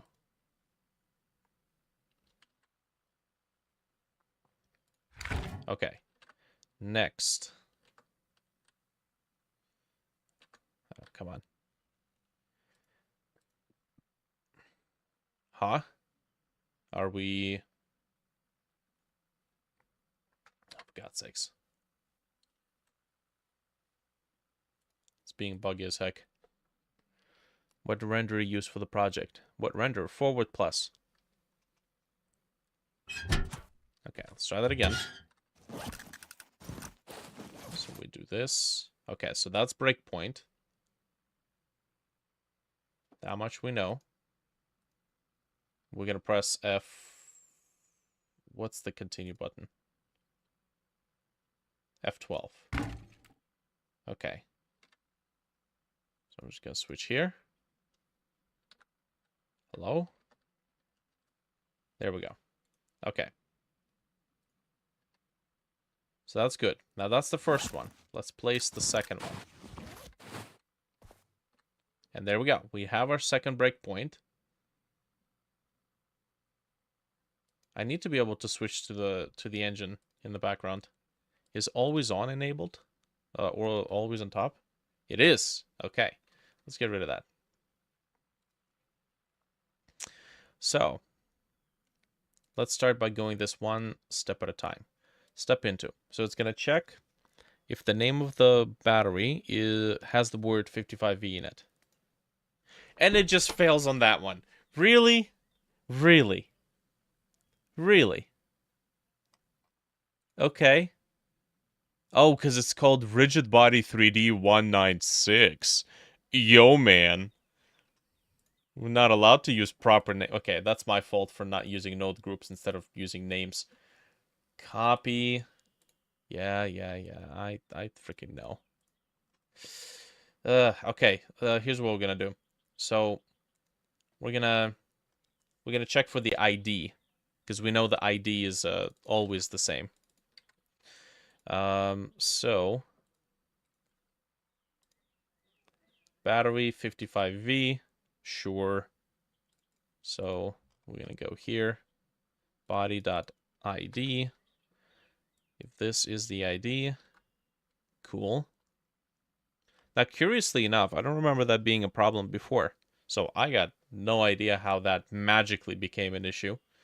And then I need battery 12V. So the ID of this item is battery 12V. Okay. I need to like purge every use case of body.name all over the script. Yes, I know that when you spawn in, you can set it to be legible. But let's just not do that. Okay, go away. I know you're a comment, but out of sight, out of mind. There we go. Alrighty. Well, let's get rid of that breakpoint and see if it's working okay.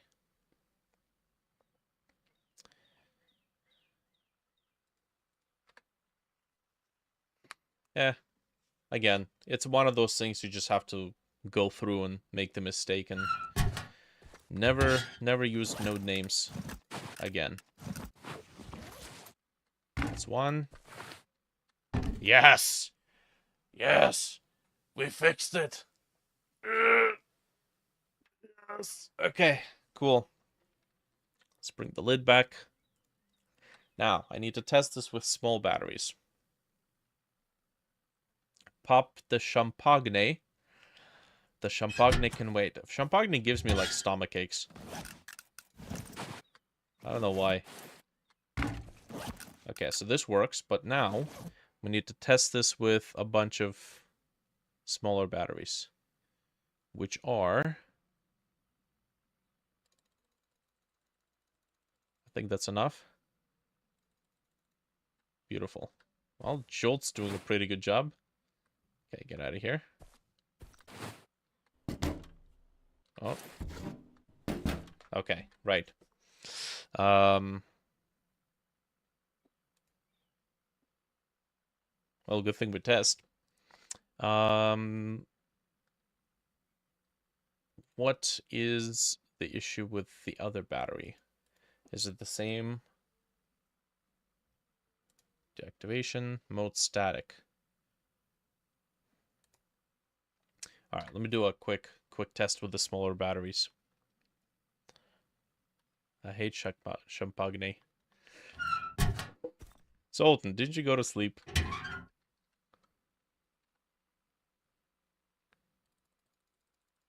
Or was that someone else? Oh, okay. So now we got this thing. Oh, it's probably because, you know, we switched to a different system and we need to use the tween now.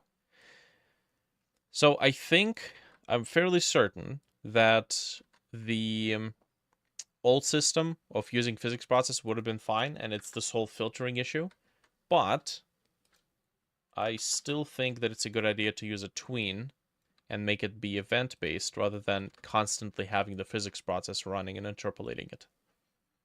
Doing night shift, so no sleep. Oh no. Got it. Zoltan's gonna violate all the donuts. The desk is uncomfortable. Get yourself one of those inflatable pillows.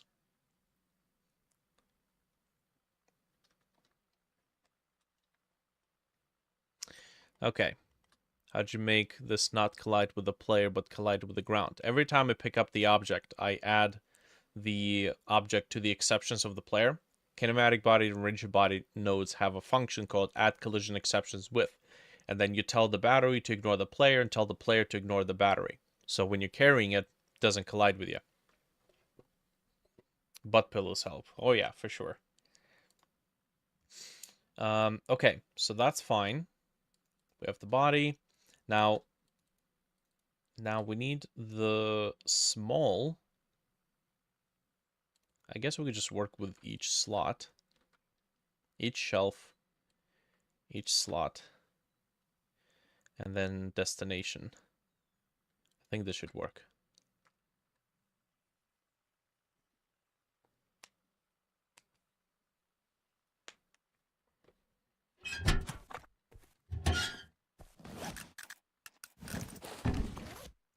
Get out of here.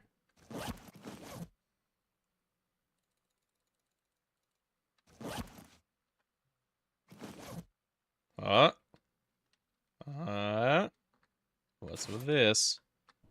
Nice.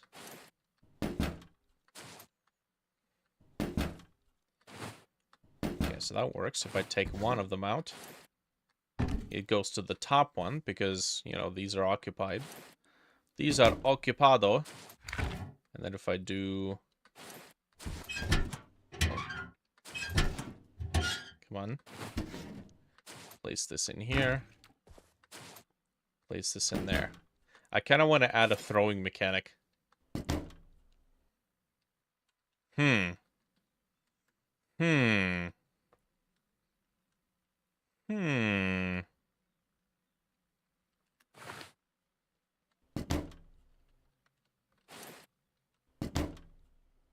They're overcharged. That is something I want to do. I want to take the dynamo machine that you use to charge up the batteries with, and if the player cranks it too much, it makes the battery explode. Can you tell which battery is a mimic?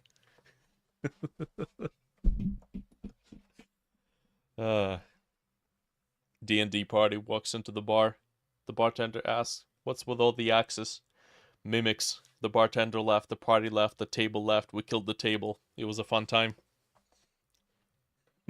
I love that. Okay, so battery works now. We can get back on the initial quest. Let's see. Battery 12 volt. Let me just reapply the material here. Battery. Yay. Nice. Oh, that's not nice. I think the material is misnamed. There we go.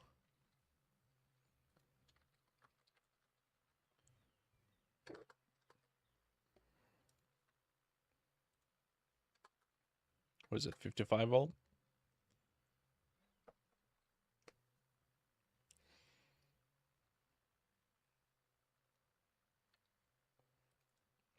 Okay, so let's get back to this. Open up the level.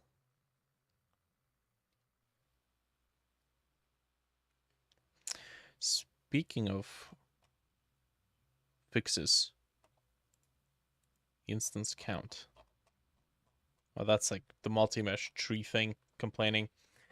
I talked to Zillan for some of the errors that take place in the terrain editor, the HMAP terrain, and he said that with Godot 4, there's a new image format that the terrain system uses, and one of the errors that I can fix, one of the errors that just spawns like hundreds of messages, is that I need to export and re-import the height map texture from the terrain in order for it to work properly.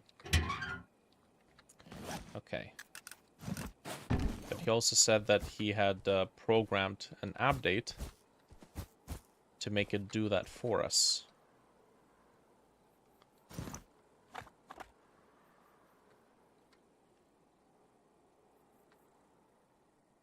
Oh, okay. Well, we got progress. Key 1 glow is not a thing. Although it should be. It's a variable. Non-existent function interpolate property. It's called tween property.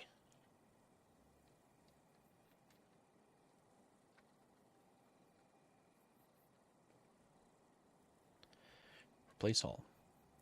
Next, it does not accept a starting value, and I think it's already using linear interpolation by default, but the ease out part has to be set externally.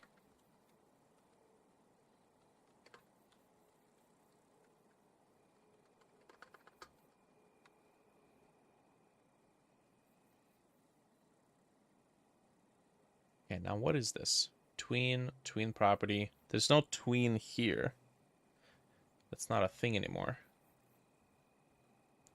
Key turned on. Oh yeah, this is for animating the animation. Animating the animation. Ooh, very descriptive. Animating the glow of the control panel.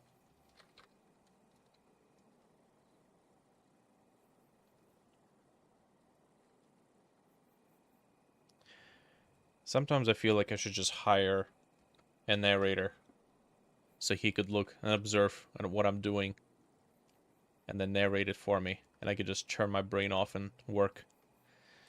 But alas, life is not like, what's that game that uses AI spectators. Okay, let's do that. So like David Attenborough. Yeah. We're gonna make another tween here. T2. Linear. Oh, there's a delay here. Huh. Is that what the value was at the end? It might have been.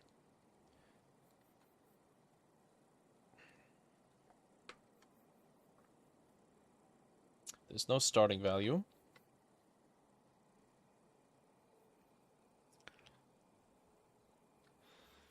There you can see the prick coding away in peace, thinking he knows what he's doing. Marvelous. Nice.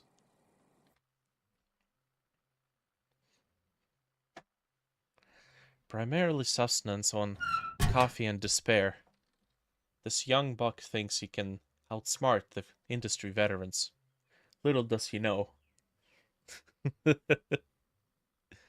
Say it in David Attenborough's voice. I can't do that.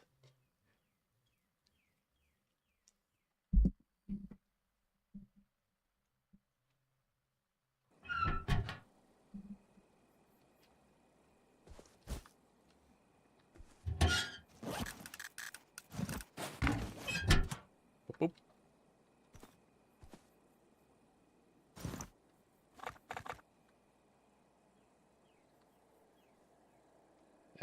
Nice.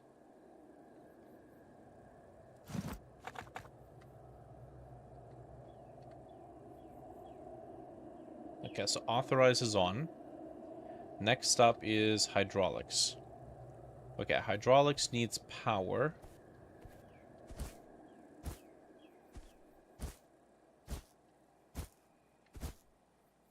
Which is this thing right here. Okay. Right. Okay, this is gonna be tricky because our hands are not equipped to carry, what is it, the fuel jug? Gas canister. Oh, got it.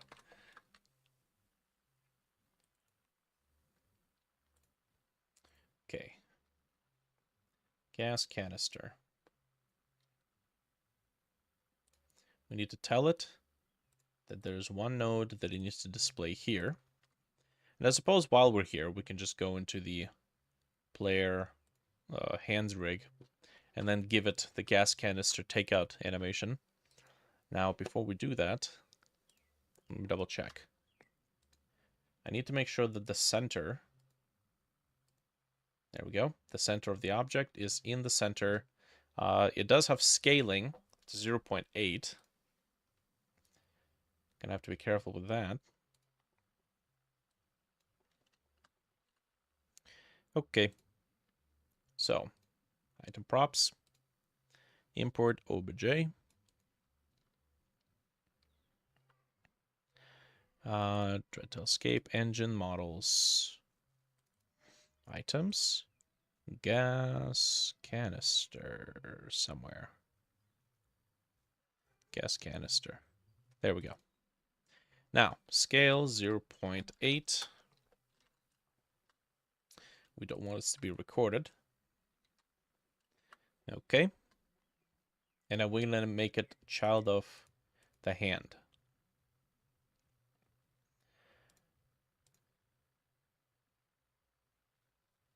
Constraints.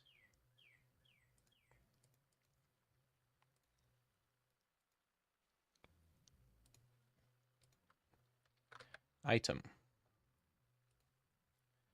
Okay. Can we not do scale? There we go. Child of the hand in cinema now. Rated mature. Okay, so let's do take out craftsman machete. This one's a lot simpler. Item take out generic. Okay, let's make a copy. Item takeout, gas canister.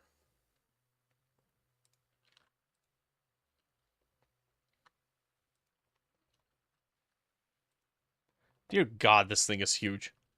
Holy shit. Damn. Hold on. Did it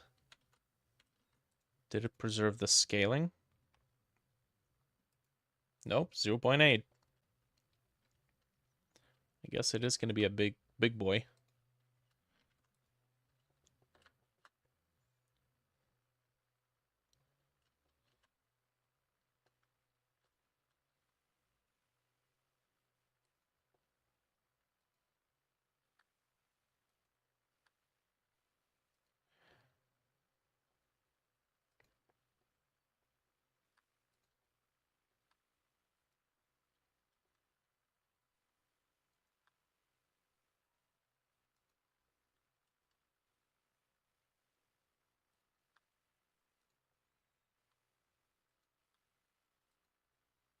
It wouldn't be able to lift the thing.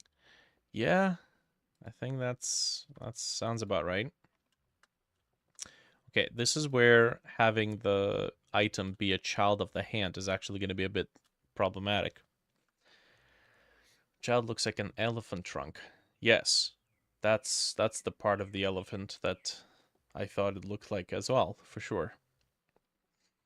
I think it would be awesome if you could move a bone independently of the children just momentarily.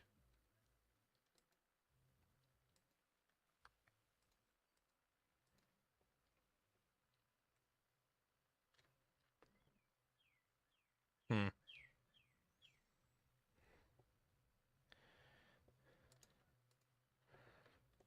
Yeah, I guess we need to set this up in relation to where it is on the hand first.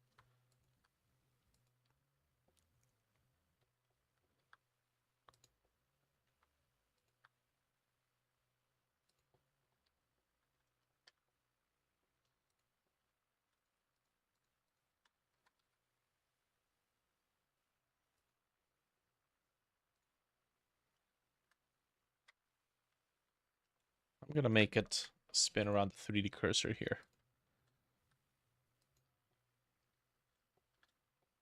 Okay, that could work.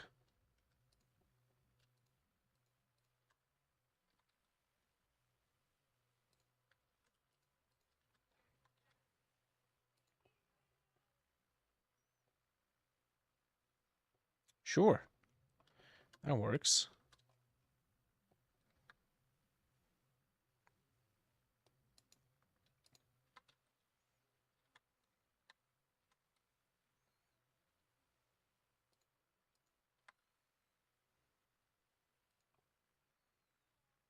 Now, visually it looks a little weird if you look up close, but it's all about selling the illusion.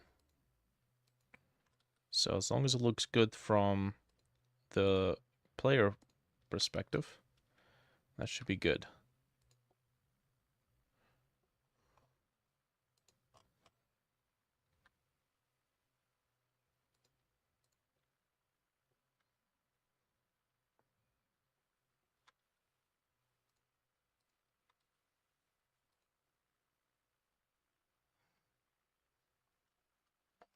Okay. Now the funny thing is, from the player's perspective, the camera perspective doesn't even look that big. That's a little interesting. Okay, so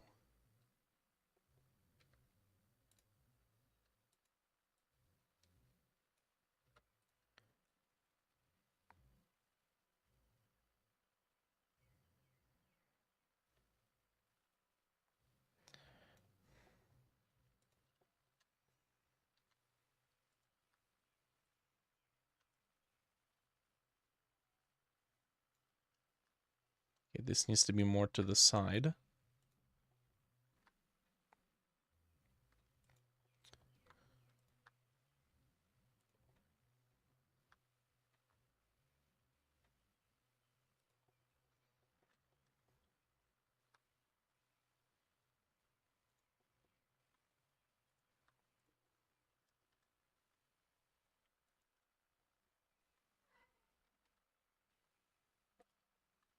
Need to make it obscure less of the view, but still read.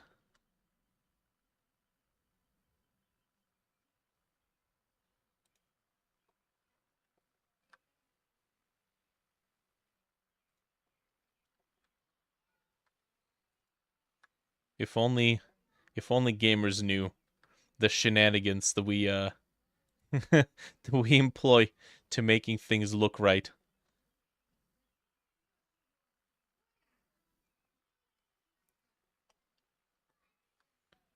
Yeah, I don't think this is gonna happen.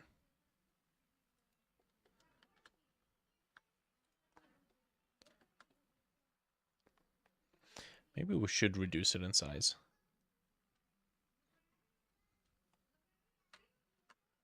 Okay.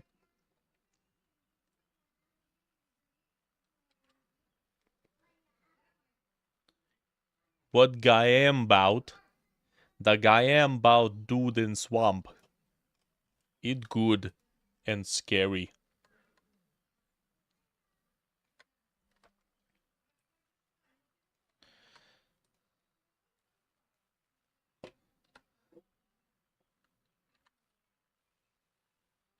Okay, let's use local individual origins. There we go.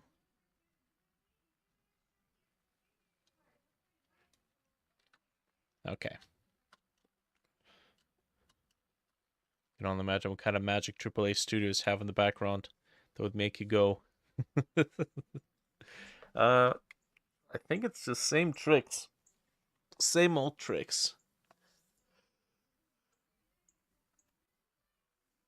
There's a really interesting YouTube channel called Behind the Scenes in Video Games, I think. And it's this dude who uses no clip in various video games to explore what developers do.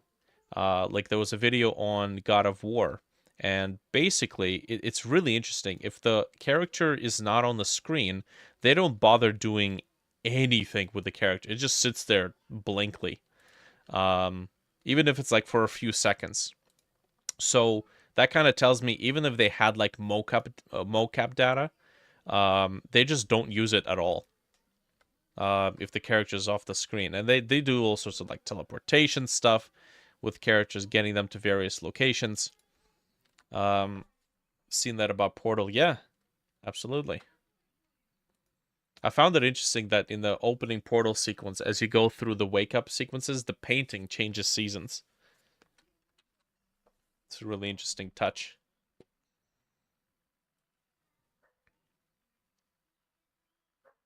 Okay, maybe what we can do here is have both hands carry it.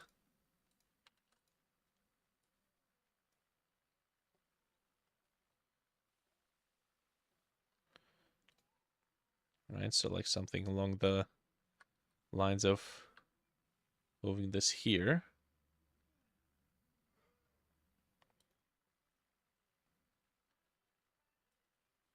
Okay, that's a little weird. Something happened to the fingers. I think I might have accidentally removed the bone there. Removed the pose.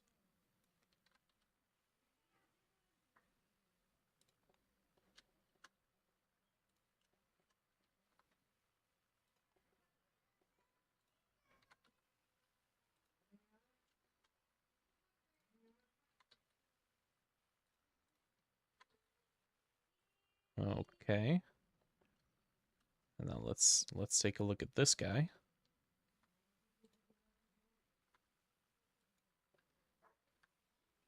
Oh, we can't reach it. It's too far. Let's bring it over here.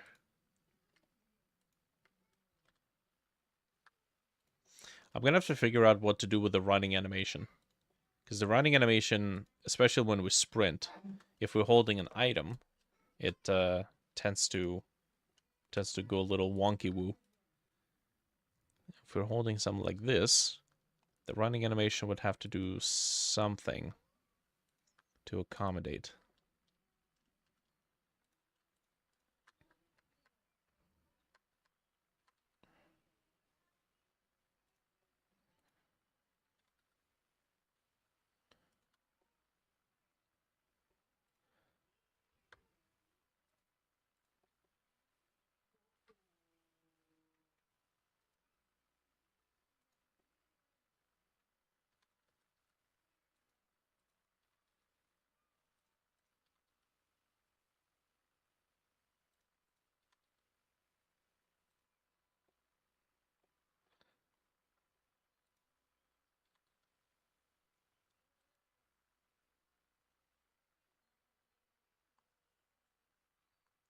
Who added the washing hands emote? That's a new one.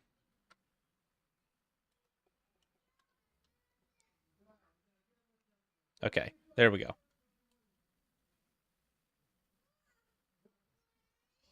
Okay, there's a little bit of clipping through it, and part of that isn't even visible. But should be able to do this.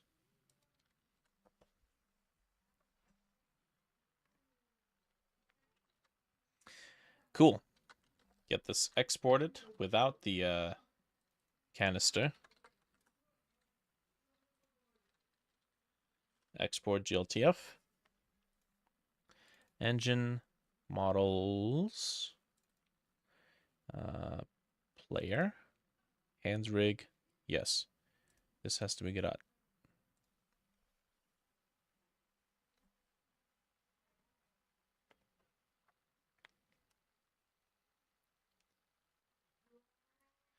This dude has a channel where he amplifies the facial expressions. Yeah, I've seen that. The Resident Evil stuff is just we're basically entering the YouTube poop territory there. Like the entire game was just made for that. And I think Blender is nope. Okay, Blender's alive. Cool.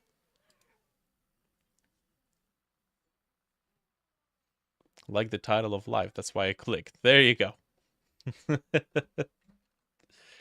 All right, let's see if that's just gonna pick up right away.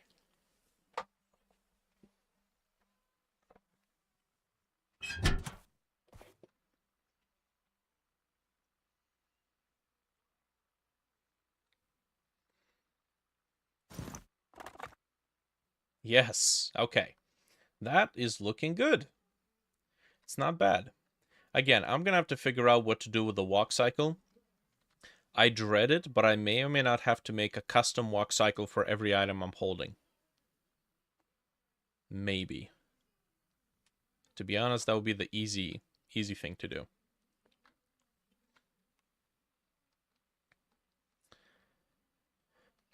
I don't think I'd be able to use anything in the realm of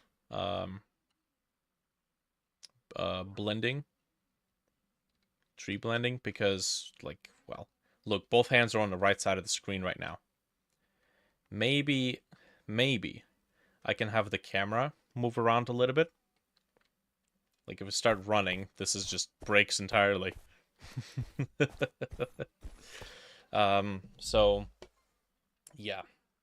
Maybe we can do, like, if we're not holding anything, then the item, then we can do the generic run. Otherwise, we just do a camera animation. I think just having the camera animation might be sufficient enough. Okay, now, with the gas canister in place, we need to be able to interact with the generator. So let me go into level, not level, no. I think we can just do this in the sandbox testing area. Get rid of this.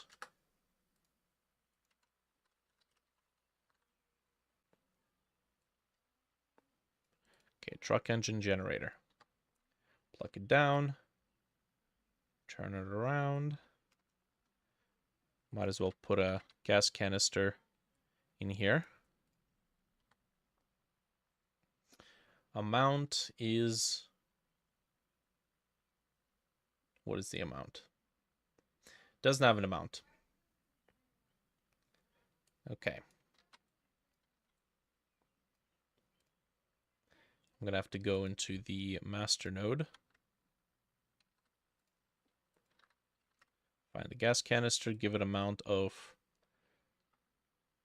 100. There we go.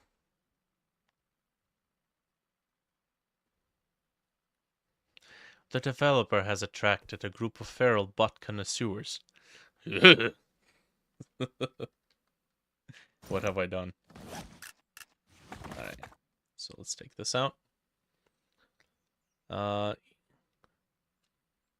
Making a multiplayer the game. I don't know how to make when you move camera up or down, your character bends. I wouldn't necessarily bend the bones directly. I'd probably set up a couple of versions of like character looking up, looking down, left and right, and then use blend trees. That's probably the way I'd do it. Okay. Now, we need to be able to interact with this thing. There was a gauge in here that seemed to have disappeared.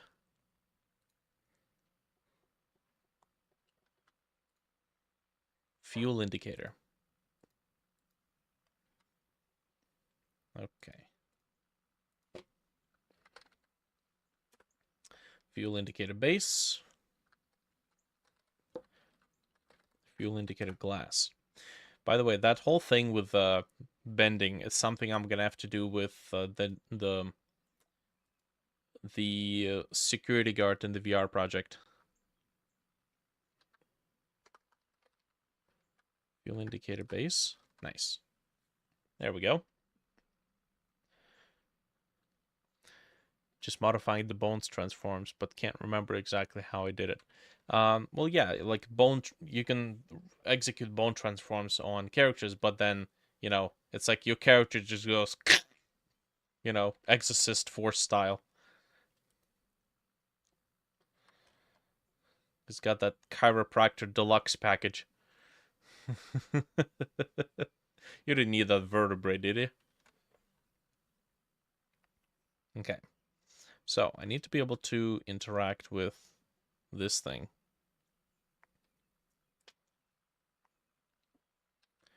I'm going to duplicate this collision shape. Make unique.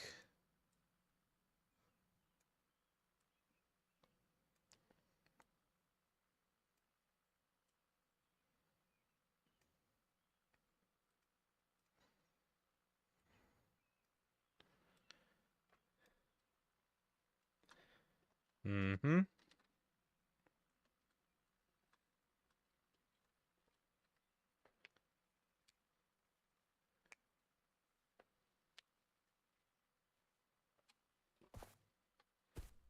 All right, so we need to be able to interact with this spout. And then to be able to interact with the spout, we need to be able to detect it. We used to be able to do that, but now we don't. Triggerable child node. That is not a thing anymore, is it?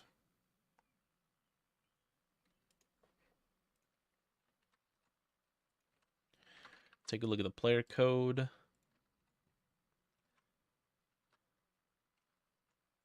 Oh. Search. Yeah. So the player doesn't have this routine anymore, but we did replace it with something else. Let's see. Process input. It's interact something. Object interaction. Okay.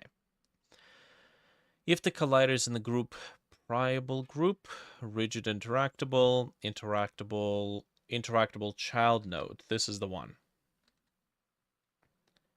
And this is triggerable child node. But we don't right. So this is the pivotal point when we standardized our interaction, because this is called triggerable child node, but we made a system where the player doesn't trigger, the player interacts. So we gotta change this. Interactable child node. And that is going to get if the item is interactable. It is going to specifically talk to the collider and then get the owner. So the collider is this, but the owner is this. Interactable is set to true. Interact text is there. Okay, that should do it.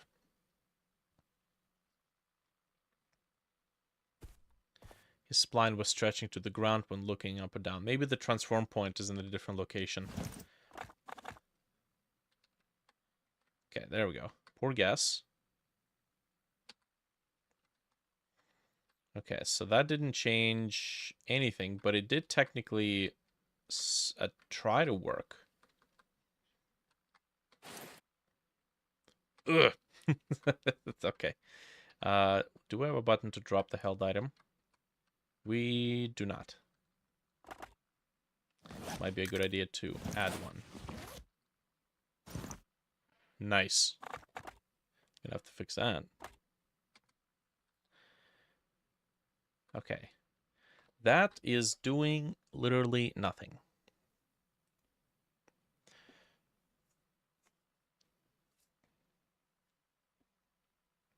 When we perform the interact command, player inventory, we check if it has a selected item. Then we check if the ID of the item is gas canister. Then we check if the amount is over 0 and if the fuel is less than max fuel. Now fuel starts with a random amount. Max fuel is 500.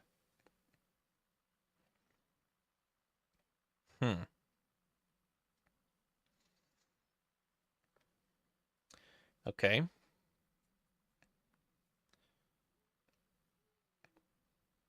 Make the player equip the canister to fake the deposit to make it look like the canister was deposited. So this is a little fake effect that we're doing here. Essentially, if I tell the player to destroy the item he's holding, he's going to recreate that item and then play the takeout animation. And then we just kind of take advantage of that. So the player doesn't really unequip the item. It's still equipped. That's why he recreates it. And then that kind of looks like you've poured it and then the player just took out the empty container. Now the fuel is added from the amount. And then we calculate the remainder. So we take the fuel that's in there. If it's above the fuel maximum, the remainder is calculated.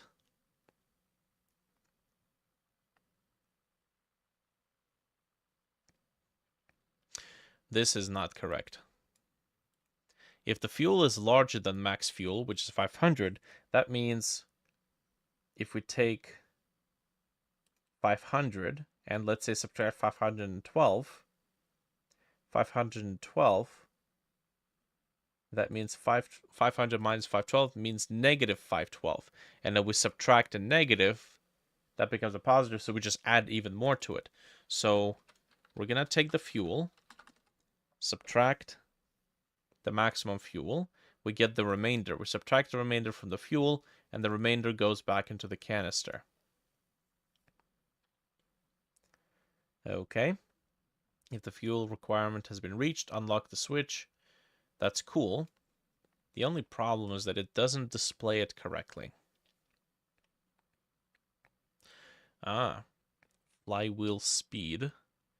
Right. While I'm here.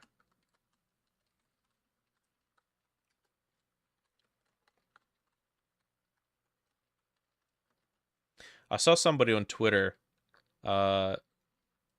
trying to program in Godot and GDScript, and they're editing a script, and they can't figure out, they're trying to use forward slashes to comment out the piece of code, and they can't figure out why the comments, so they immediately say, what, there's no comments in Godot?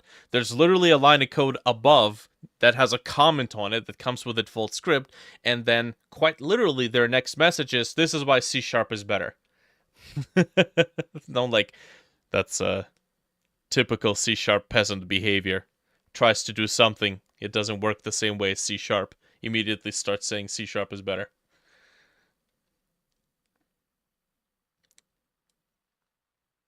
Okay, tween, set, tween. Not set tween, set ease. There we go.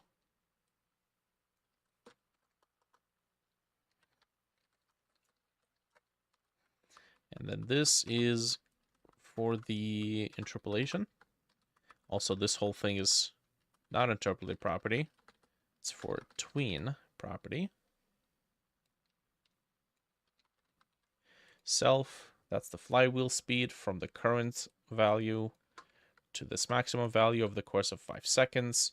And then the cubic, the bicubic thing, that is set transition. We don't need to start it. It will start itself. And then we have audio stream player playing nothing. The tween does not exist. That is okay. Cool. Now we have the fuel amount, fuel indicator. The amount is set to fuel. Now fuel is just a stationary value. So this fuel indicator doesn't actually know what is the maximum number. It thinks that the maximum amount is 100 by default. Unless we, yeah, there we go. We told it earlier what the max amount's supposed to be. Alrighty. Let's take a look-see here.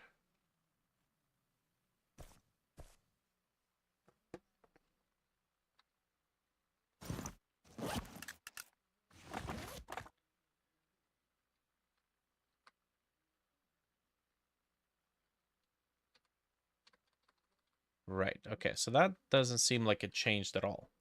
Let's start debugging this. I guess we could just print it.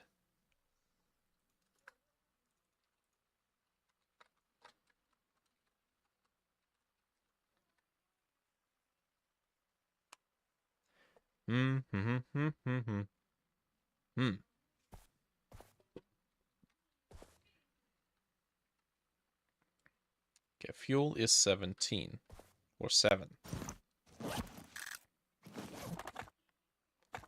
So like this. Okay, now fuel is 107. So the problem is this, the fuel indicator. Okay. We have amount. The amount has a wiggle.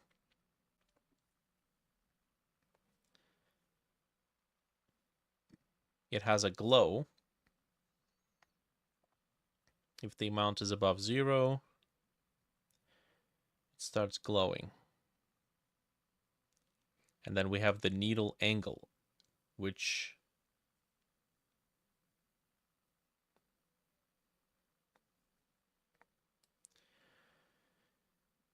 is working with what? Remap range, amount from 0 to max amount. Then minimum angle and maximum angle, negative 80, positive 80. So that's in degrees.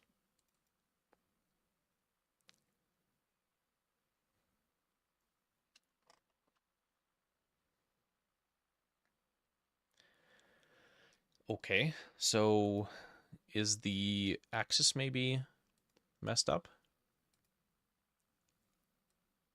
No, it's still the y-axis.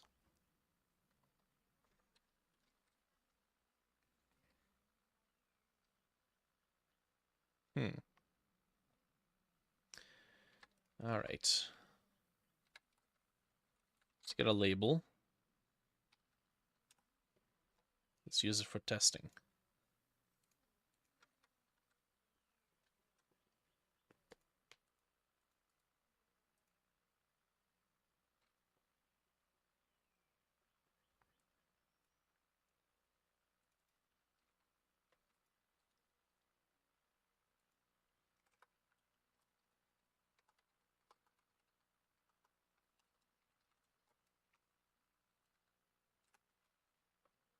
Let's give this a test.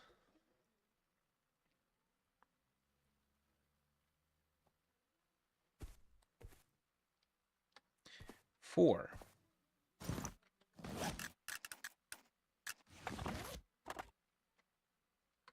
$104.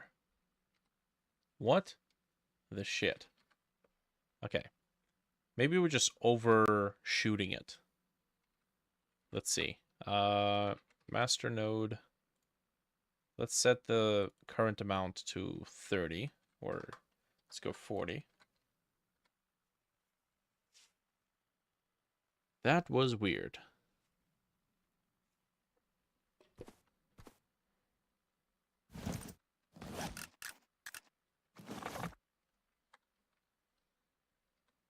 $50.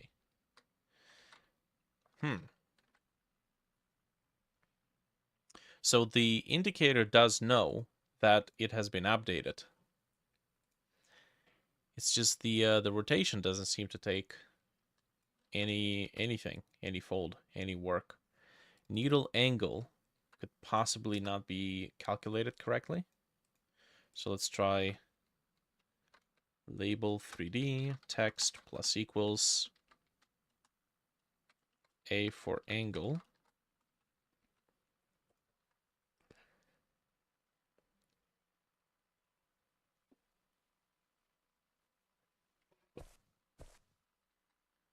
Okay. Right. Fair enough. Although that looks like a very, very weird angle. Considering the angle range is supposed to be -80, +80. And then it stayed the same. So I think the issue is somewhere here. We take the current amount, which we know is being updated. It goes from 0 to maximum amount, which is 100. And that gets updated in code later. Needle minimum angle. Ah, maybe that's what changed. Hold on a sec.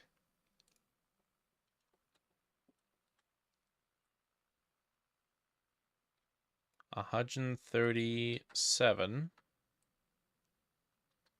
to -130. So 135 to -135.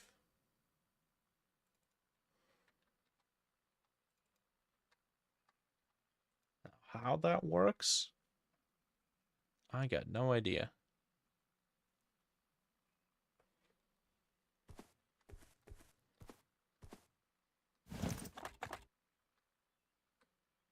Nope. Okay, let me comment out this part.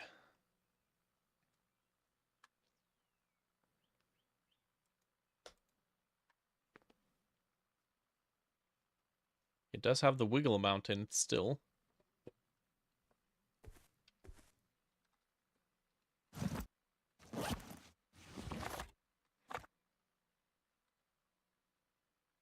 Still 135. So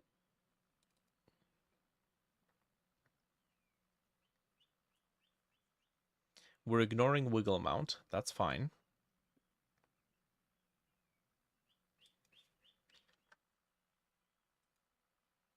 Maybe it's because it has to be a float all around.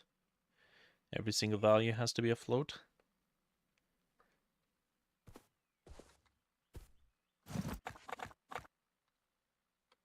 Oh. Oh, that worked. So I suppose that's the case. Nice.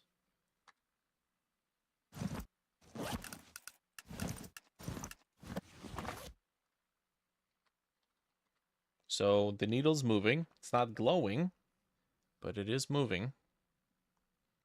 Get surface override, material glow. The material glow is battery meter.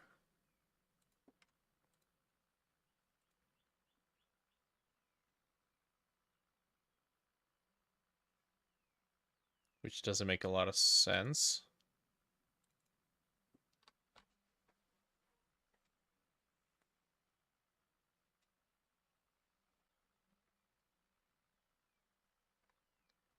Indicator body gets surface material override. If it is material normal, which is battery meter unpowered, if glowing. Ah, okay. Glowing is a property of the dynamo machine. And I just reused the code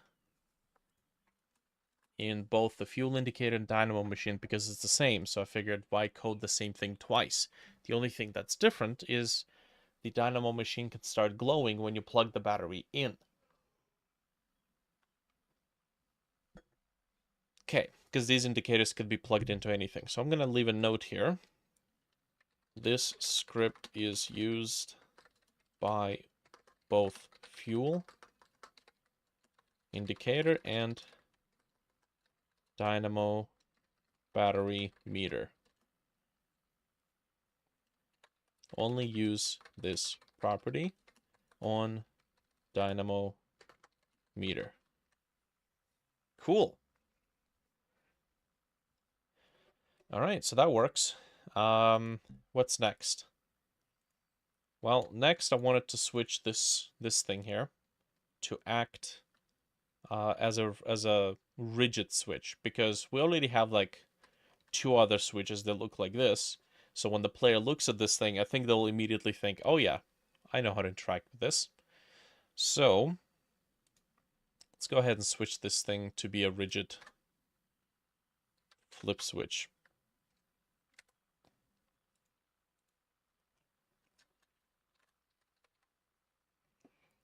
Flip switch panel.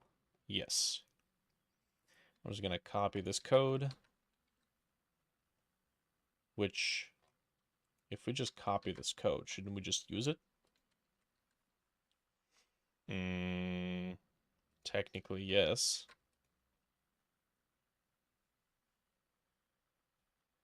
Let's see if that's possible. Flip switch physical.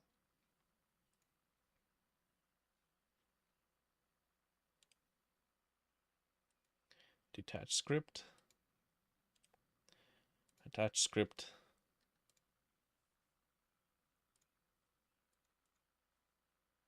Flip switch physical. Okay. Now, the handle node, flip switch, it's going to go into the flip switch here, and then another flip switch node, which doesn't exist, and then try to talk to a node called handle, which also doesn't exist. So maybe we have to set this as an export instead.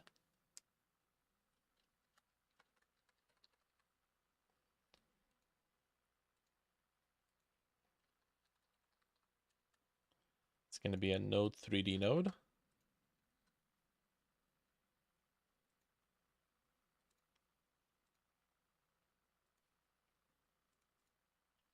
Specify what is the handle node in each one of these. And there we go. All right. What else? We need to borrow the group, rigid interactable. So it's not just interactable, it's rigid interactable. Okay, let's give that a test.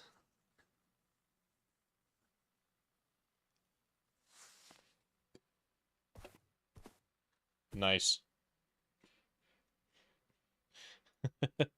Beautiful. Right. We need to be able to specify which axis we are working with. Hmm.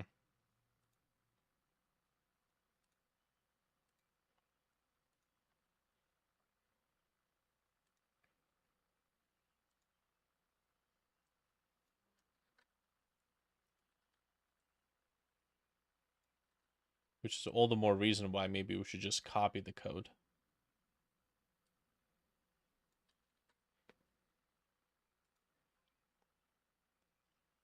Let's see. Here we talk to X. And we're pretty much talking to X everywhere. I could, hypothetically, nest it inside of another node. Although, I think that's going to break it. Yeah, we can't do that.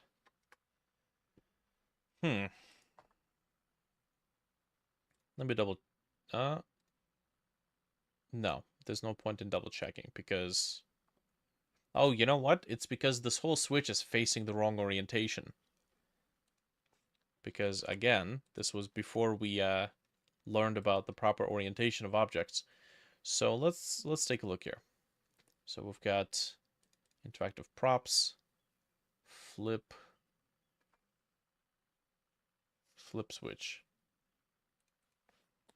Okay, so we're gonna rotate it.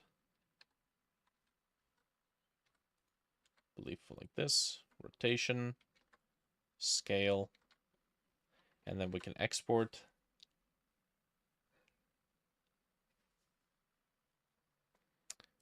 Telescape, engine, models.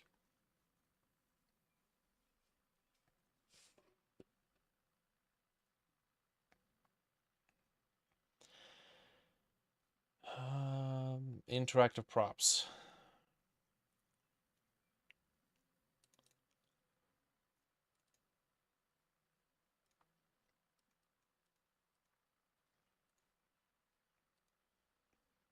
Ready.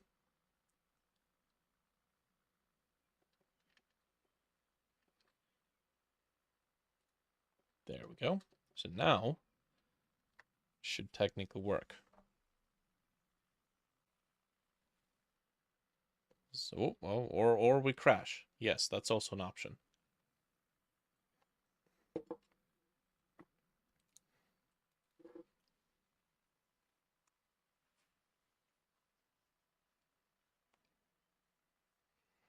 Man, I gotta say, ever since I figured out the hands thing, this whole like how to get hands into the game, I don't know what I was dreading.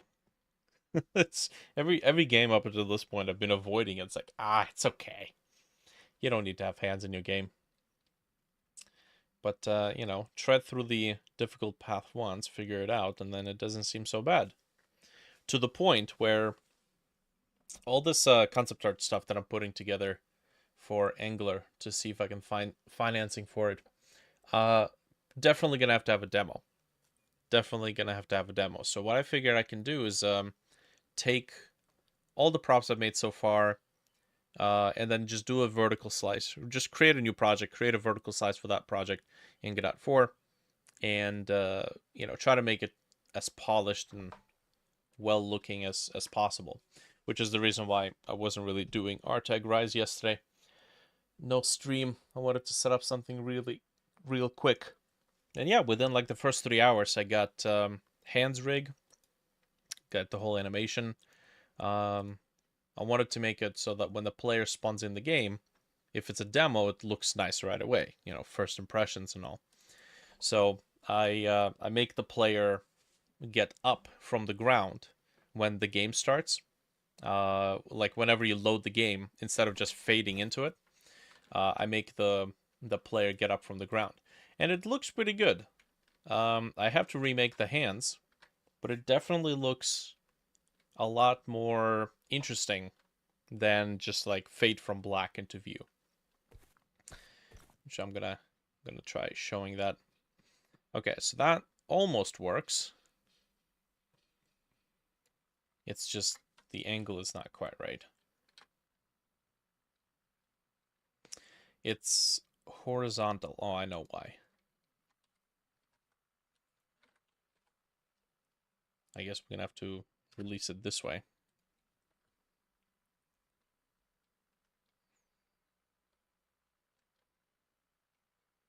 Oh well. I guess we'll just have to make sure that every flip switch that uses that script is modeled horizontally. God damn it, man. Come on. Why you crash?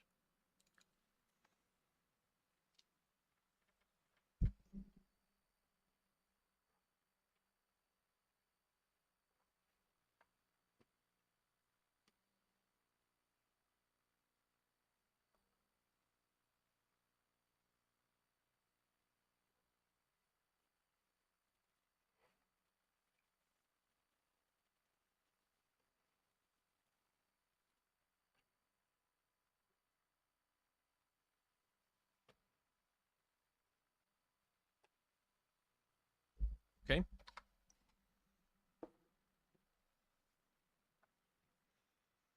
Mm-hmm. Although, come to think of it, it might be a good idea for us to make it horizontally aligned. Nice. Okay.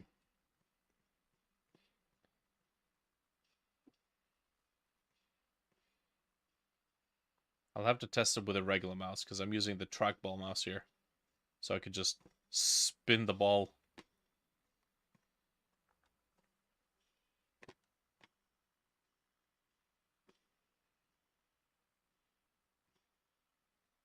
Mm-hmm.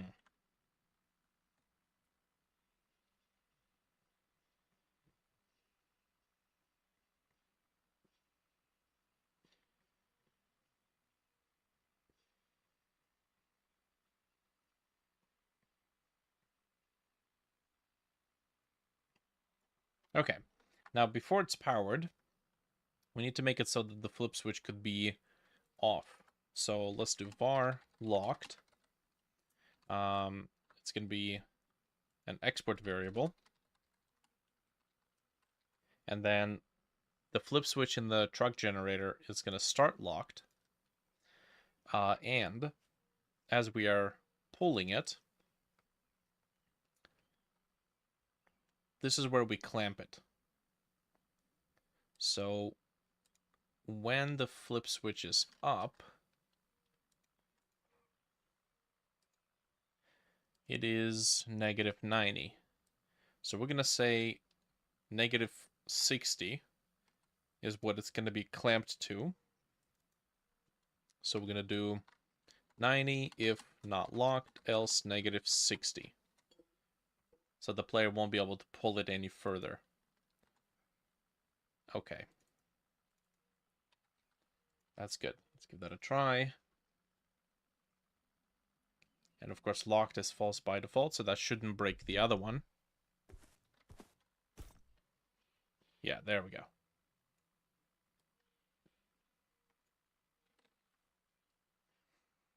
Mm-hmm. Maybe -70 would be more appropriate. Okay, that's cool. And we need to make the fuel cells, the fuel canisters, have a lot more fuel so we can test out if we can deposit enough fuel into it. So, master node, let's give the fuel, I guess 90 would be okay. And then the truck generator will need, let's do 200 fuel. Okay, now, when the maximum fuel is reached,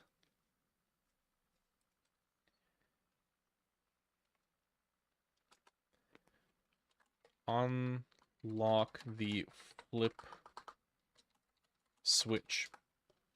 So we're going to talk to the flip switch and then set the lock to false. And with these generators, technically, the locking is a one-time thing.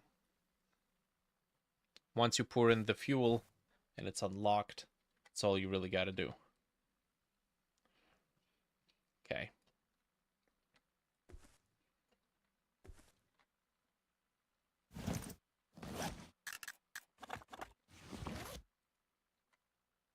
And we crashed.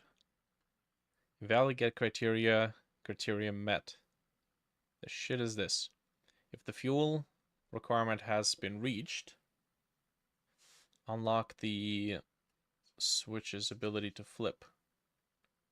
Well, it's almost like we already had the thing. So flip switch had a criteria met. We're gonna go ahead and do that here. If the flip switch is locked, if it's true, and it's powered, I see. We're not supposed to be able to flip the switch until there's also power, because that's what turns on the generator. Got it. Okay. Fair enough. Let's take a look here. Oh yeah, we won't be able to actually test it because the powered state, we don't have a way of inserting the battery in the sandbox.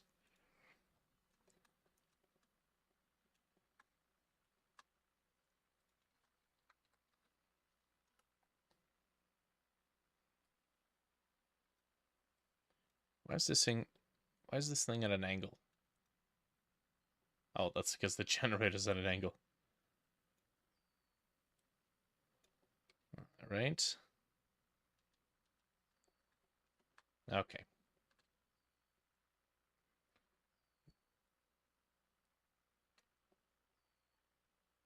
So we're gonna tell the powered destination to have truck generator to be the destination of the fuse box so that it can power it. Oh. Label 3D.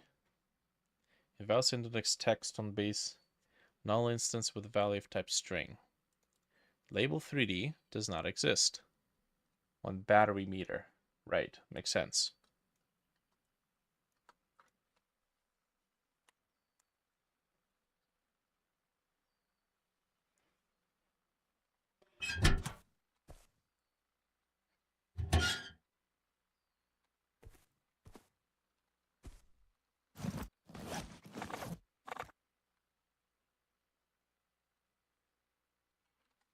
Interesting how it already starts with 100 fuel, though. That doesn't seem right. Fuel. This is the fuel. Starts at 3.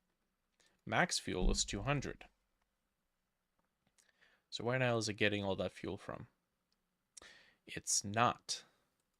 It's because I deleted the code that updates this. So we need to get rid of the label. Let's give that a try again. Think maybe having some sort of a fuel, max fuel reached might be good.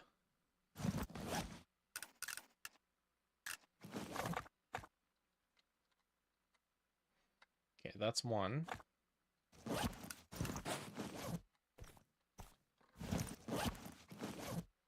That's 2. Okay. Now, technically, we shouldn't be able to interact with it. Okay. And even if we plug in a battery,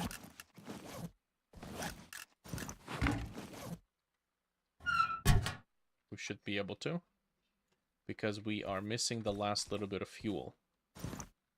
So definitely having some sort of an indicator, maybe a couple of lights here. Oh, okay, well that now should have worked.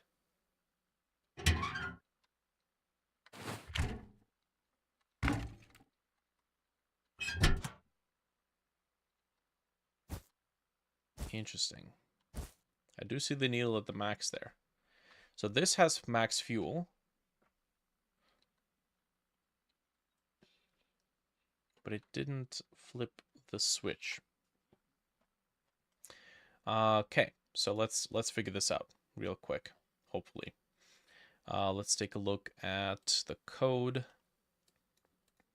So right here, when we interact, we're gonna print fuel max reached. So I reckon that it doesn't reach this point. Can't wait to oil up. Oh boy.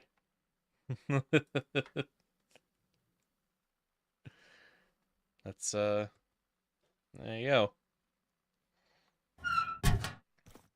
Considering how successful the stream title is, I can only dread the derangement we're about to go down with the next stream names. We're gonna be borderlining the TOS terms. Okay, so let's see here. Oh, you know, I think the code is not going to work if we insert the battery last. I think it's not going to work because that code only works if we interact with this thing. So if I were to take this, insert the last one, and now it's at the max, it says fuel 200. Fuel 200. If the fuel's 200, fuel max is also 200. Did we see the thing? Oh. Setting FPS canister. So the moment it went here, it went to 200. So there it is. But we didn't get the fuel max reached.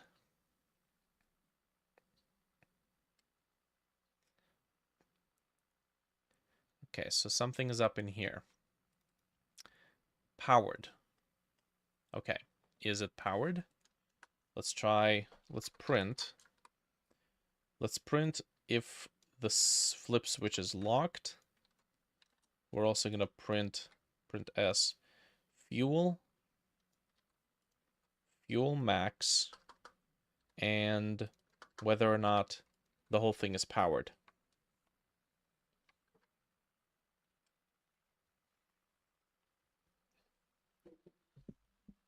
Okay.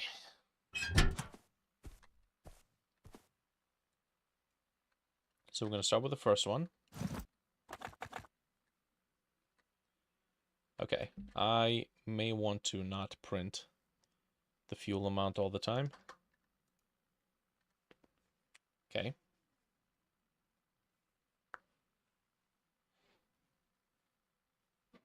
Okay,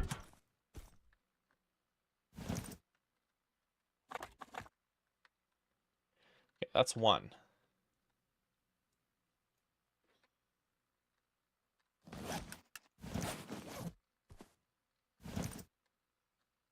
Okay.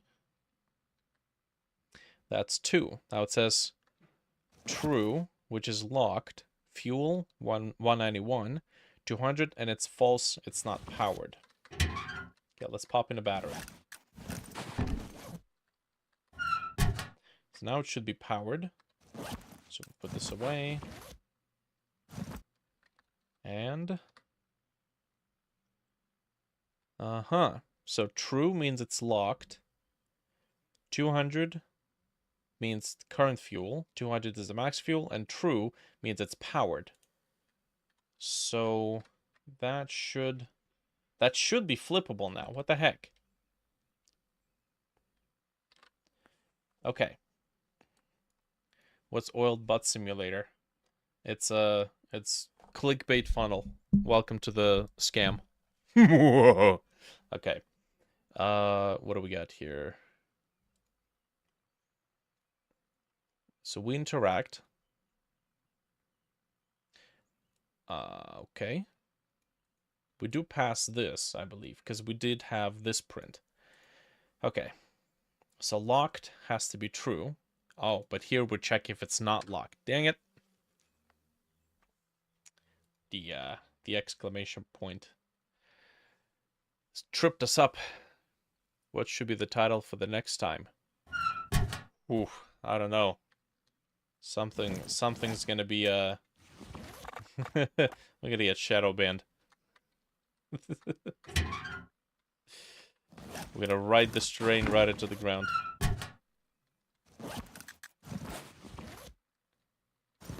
that. Boop. Okay, so still can't pull. That's good. And then this. Boop. Okay. Now we can pull it. And then... Oh, God. Okay, there we go. So that works. There's only one problem. This only works when we interact with the generator, which only happens when you deposit the fuel. So what happens if you deposit the fuel and then turn the battery on? Well, none of this shit's gonna run, right? Because it only runs when you don't have enough fuel. So we need to make it so that when it's powered, when we're powering this thing, it is going to update. So I think we might have to do this here in the physics process. Actually, no. Process. There's no reason why this should be running in the physics process. It's one of those legacy errors.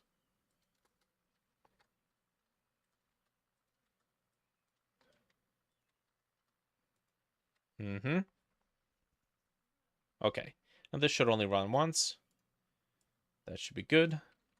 All right. So now that this is set up, we have power target. So this entire generator acts as a big power provider. Cool.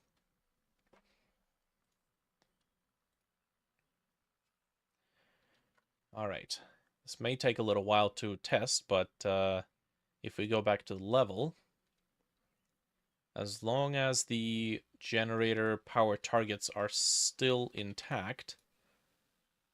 Okay, one node, silo hydraulic counter, and then silo hydraulic counter, and then silo hydraulic counter. Okay, I think this should work. So all of these three nodes deposit their powered state into a node, a single variable, or a single node, and then that node counts how many times it's been powered. If it's been powered 3 times, it goes ahead and powers or brings power to the thing, the control panel.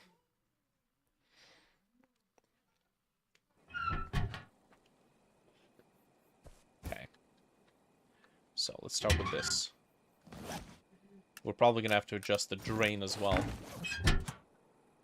Is this... Oh, come on. Actually, let me double check that for a sec.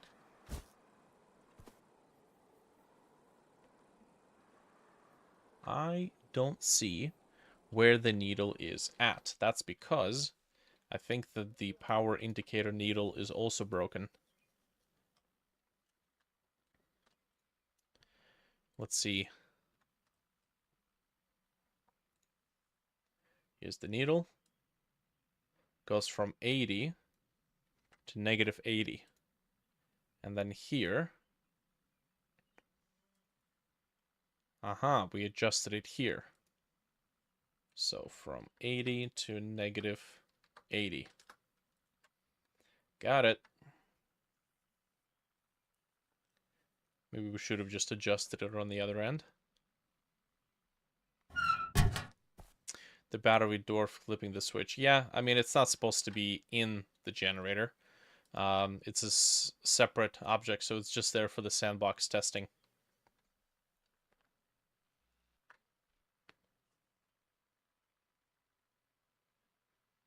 I just placed it in there for setting up a power source.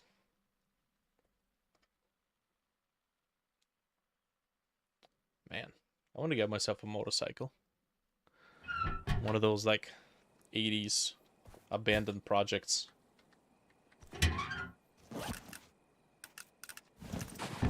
Okay, there we go. So now the needle's running.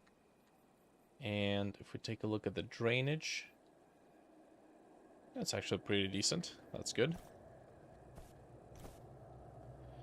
All right. Insert. I think we should make a custom animation of the hand inserting this.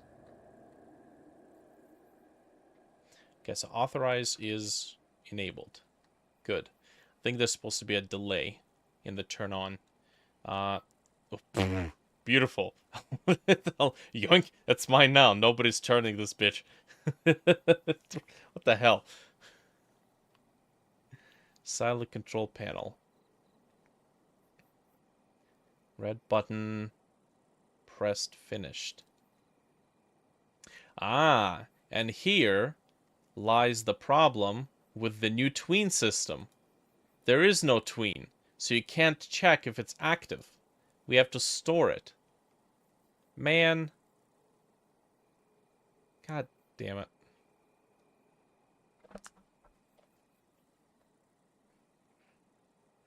Okay. How do we do this?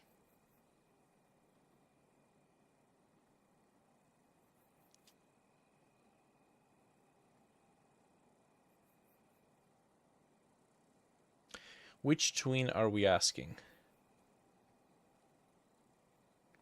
Because we got 2. Actually, no. We just have 1. Tween property, generator sign glow. Start. Okay, how are we going to do this? Generator sign glow tween.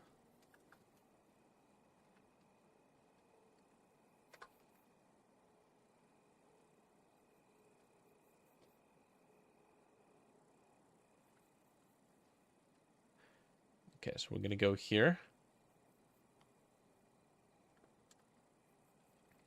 Bar. Create. Tween. Tell it to tween the property. Don't need to tell it to start. The starting value is already known. The ending value is this. And then set transition. Set ease.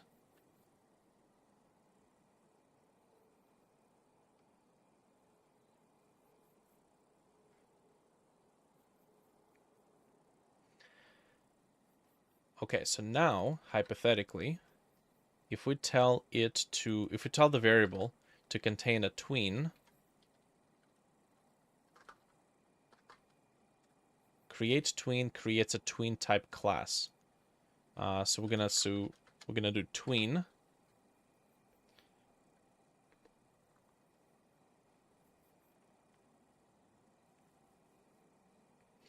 One equals instead of 2 equals. Ah, lovely. Yep. That oughta tickle your nipple. It's a very ugh. The hell with that.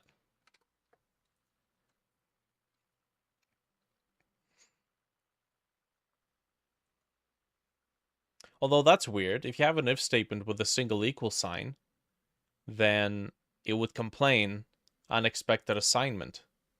It would actually throw an error. You can't really assign a value and check for it in the if statement. Not in GGScript as far as I know. Okay. I've set all the IDs entries to... Oh. It's Java. Ah, it's JavaScript. Got it. That explains it. Alright, so let's see. Can we check if the tween is active? Or if it's doing something. Is running. Okay. There we go.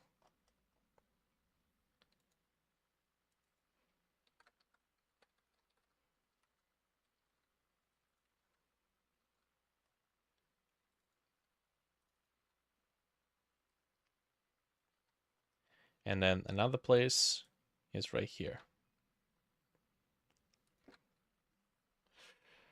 Cool. I think we had an animation of the button being pressed that we haven't fixed yet. Yep, we did.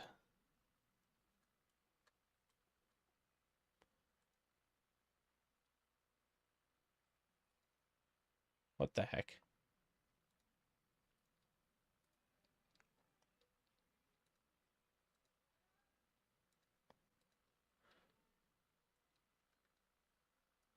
Okay. Oh, wait, where's the button?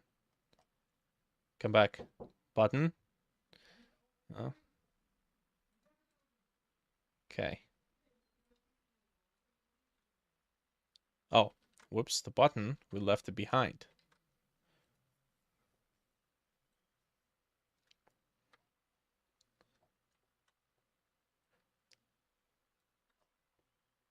Seems like we've accidentally reset it.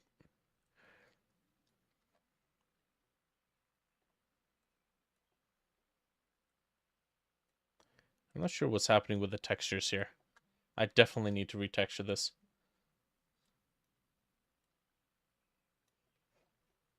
Okay.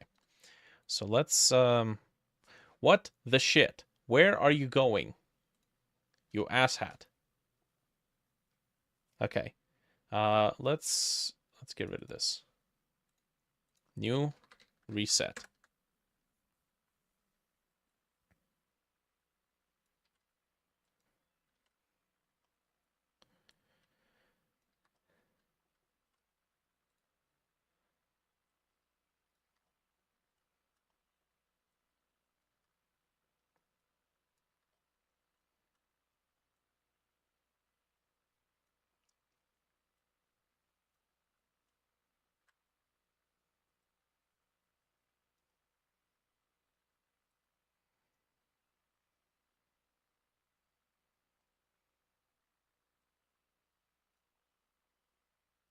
Okay, so if we do this, let's add a location track.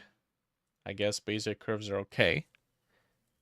And then when that's the reset, and then when we do press, we again do this.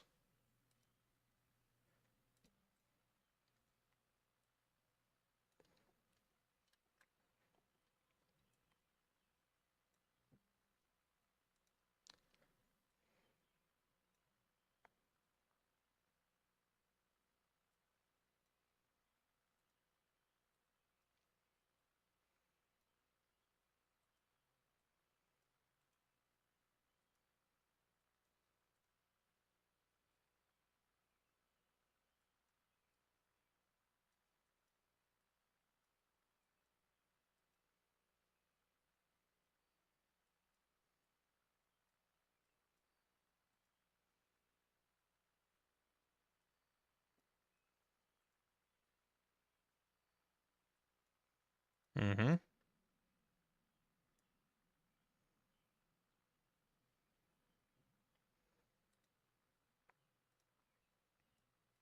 So that's just an extra, little bit of extra movement.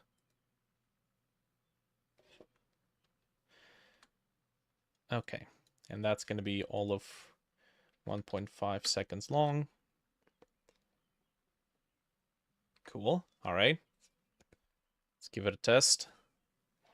I sure hope there weren't any method call tracks in there.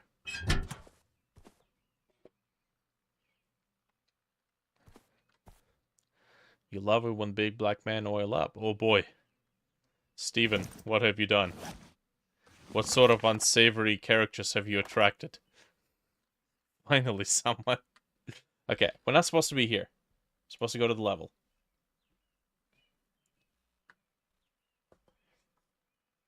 Okay, let's go up here.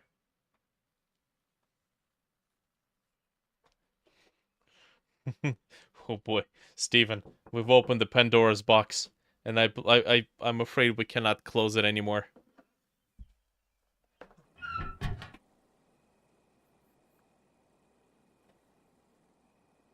Okay, cool.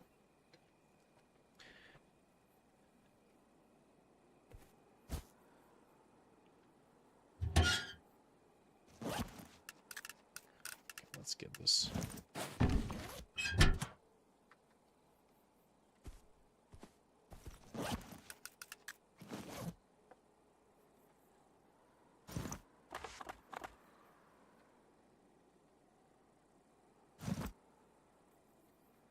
Okay, let's do that.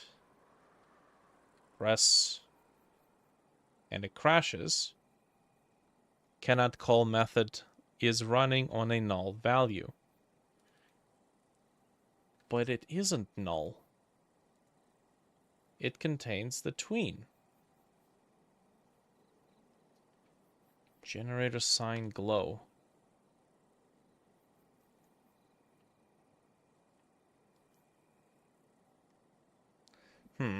Check if powered on and hydraulics on enable is true to make the light appear.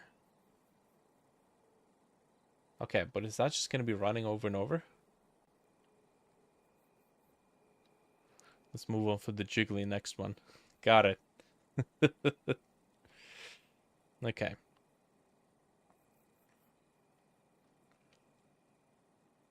Hydraulics enabled. What is preventing this from running over and over and over again? If it's hydraulics enabled and powered, and this glow is 0, that's what prevents it. It's a one-time event. Okay, so I guess when we press the button, we're just checking if it's is active, maybe? But it's a null value. We can't check a null value. Man, why did they have to remove the tween node? I swear to God, it was working just fine. Who's genius? I swear, it's some fucking Unity shithead who went and sabotaged it. They hid themselves like a rogue asshat inside of the Godot's developer team. And they're just slowly sitting there, and there's like, hey, how can we make this more like Unity? Let's switch to code only. Oh yeah, we'll start with a tween. It's gonna be a little change. Nobody will notice. Let's do it. I swear to God, they're just gonna be slowly changing this to look more like Unity now. That's what they sound like too.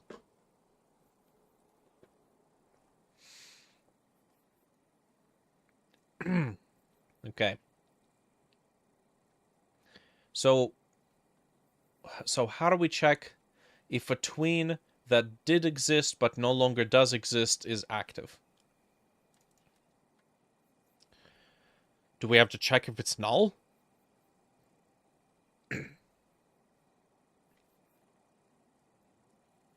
Okay, maybe we'll check the value that it controls. So we'll do generator glow sign is 1.0.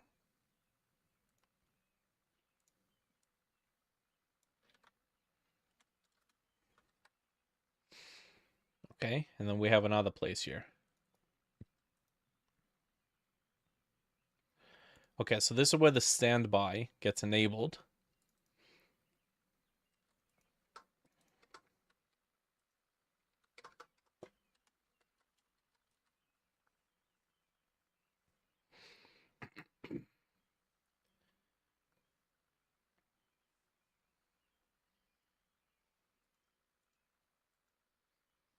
Authorize hydraulics enabled, generator, sign glow 1.0. I think that should do it. Okay.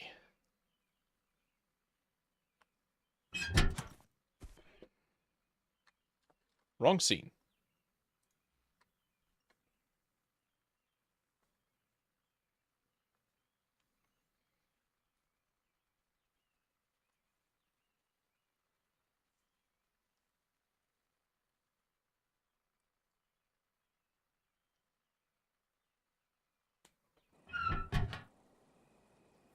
Okay, I got a hearty meal waiting for me.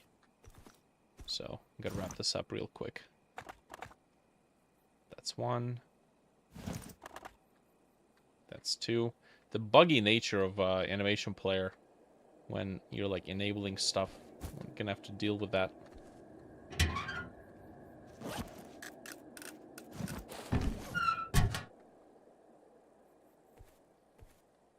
Flip that, flip this. Authorize is on, although I think the authorize could be delayed a little bit.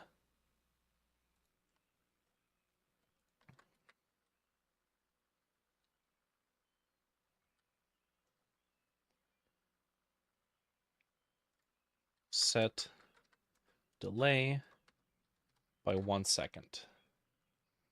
You're the guy who made Godot Hota's video. Yes, I have multiple projects I'm working on. Yes way. You're talking about Sublunaris, right? I think so. Can we run the right level for once, please? I swear, I'm gonna have to make a plugin that adds a dedicated run button that just runs the level.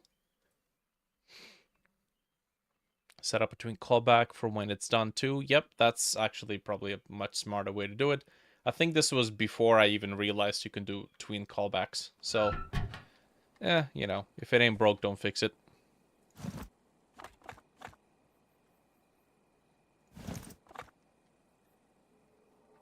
Okay. Huh. Okay. Pro moves. Show me your moves. Okay, boop, boop. All right, and then 1 second later, we got authorize. Next. Good. Okay, so that doesn't break anymore. Boop, boop, boop. All right, so what do we got here? We can't pull this. Go in there. And then we need, you know what? Get this out of here. Gas canister. We definitely need to create some sort of a easy drop feature, so we can just drop the currently equipped item. Okay, so that's it. Can we pull? Yes, we can. And that's on. There should be a light that turns on here. Right now it doesn't. But I'm going to hope that it's still turned on. There's literally nothing that tells us that it did. Okay.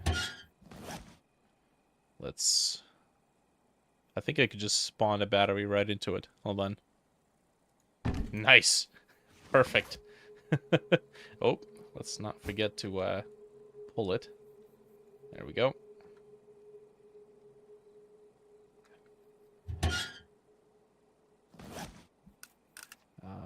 Right. Well, that's convenient.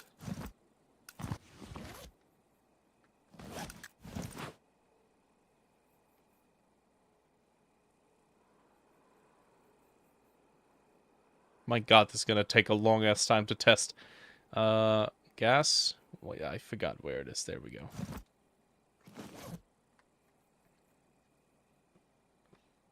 There we go. So that's 3.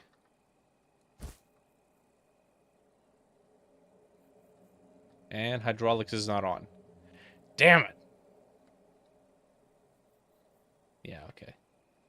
I'm gonna have to make sure there's some sort of a... I'd say an extra interactable component so we can see the standby turn on. Because right now, if you plug in the hydraulics, the fuel and everything into the generator, by the time you get back here, they're just already on. And I don't think that's as fun as actually hearing and seeing it turn on. So, I suppose we're just going to have to find a way to work with it. But, for now, it's been 3 hours, almost 3.5 hours. I think we can wrap it up here, and then we'll be back later on. I want to get some more stuff fixed up and running. Cool. All right. Thanks everybody for watching. Appreciate the company. We'll continue this in the next one.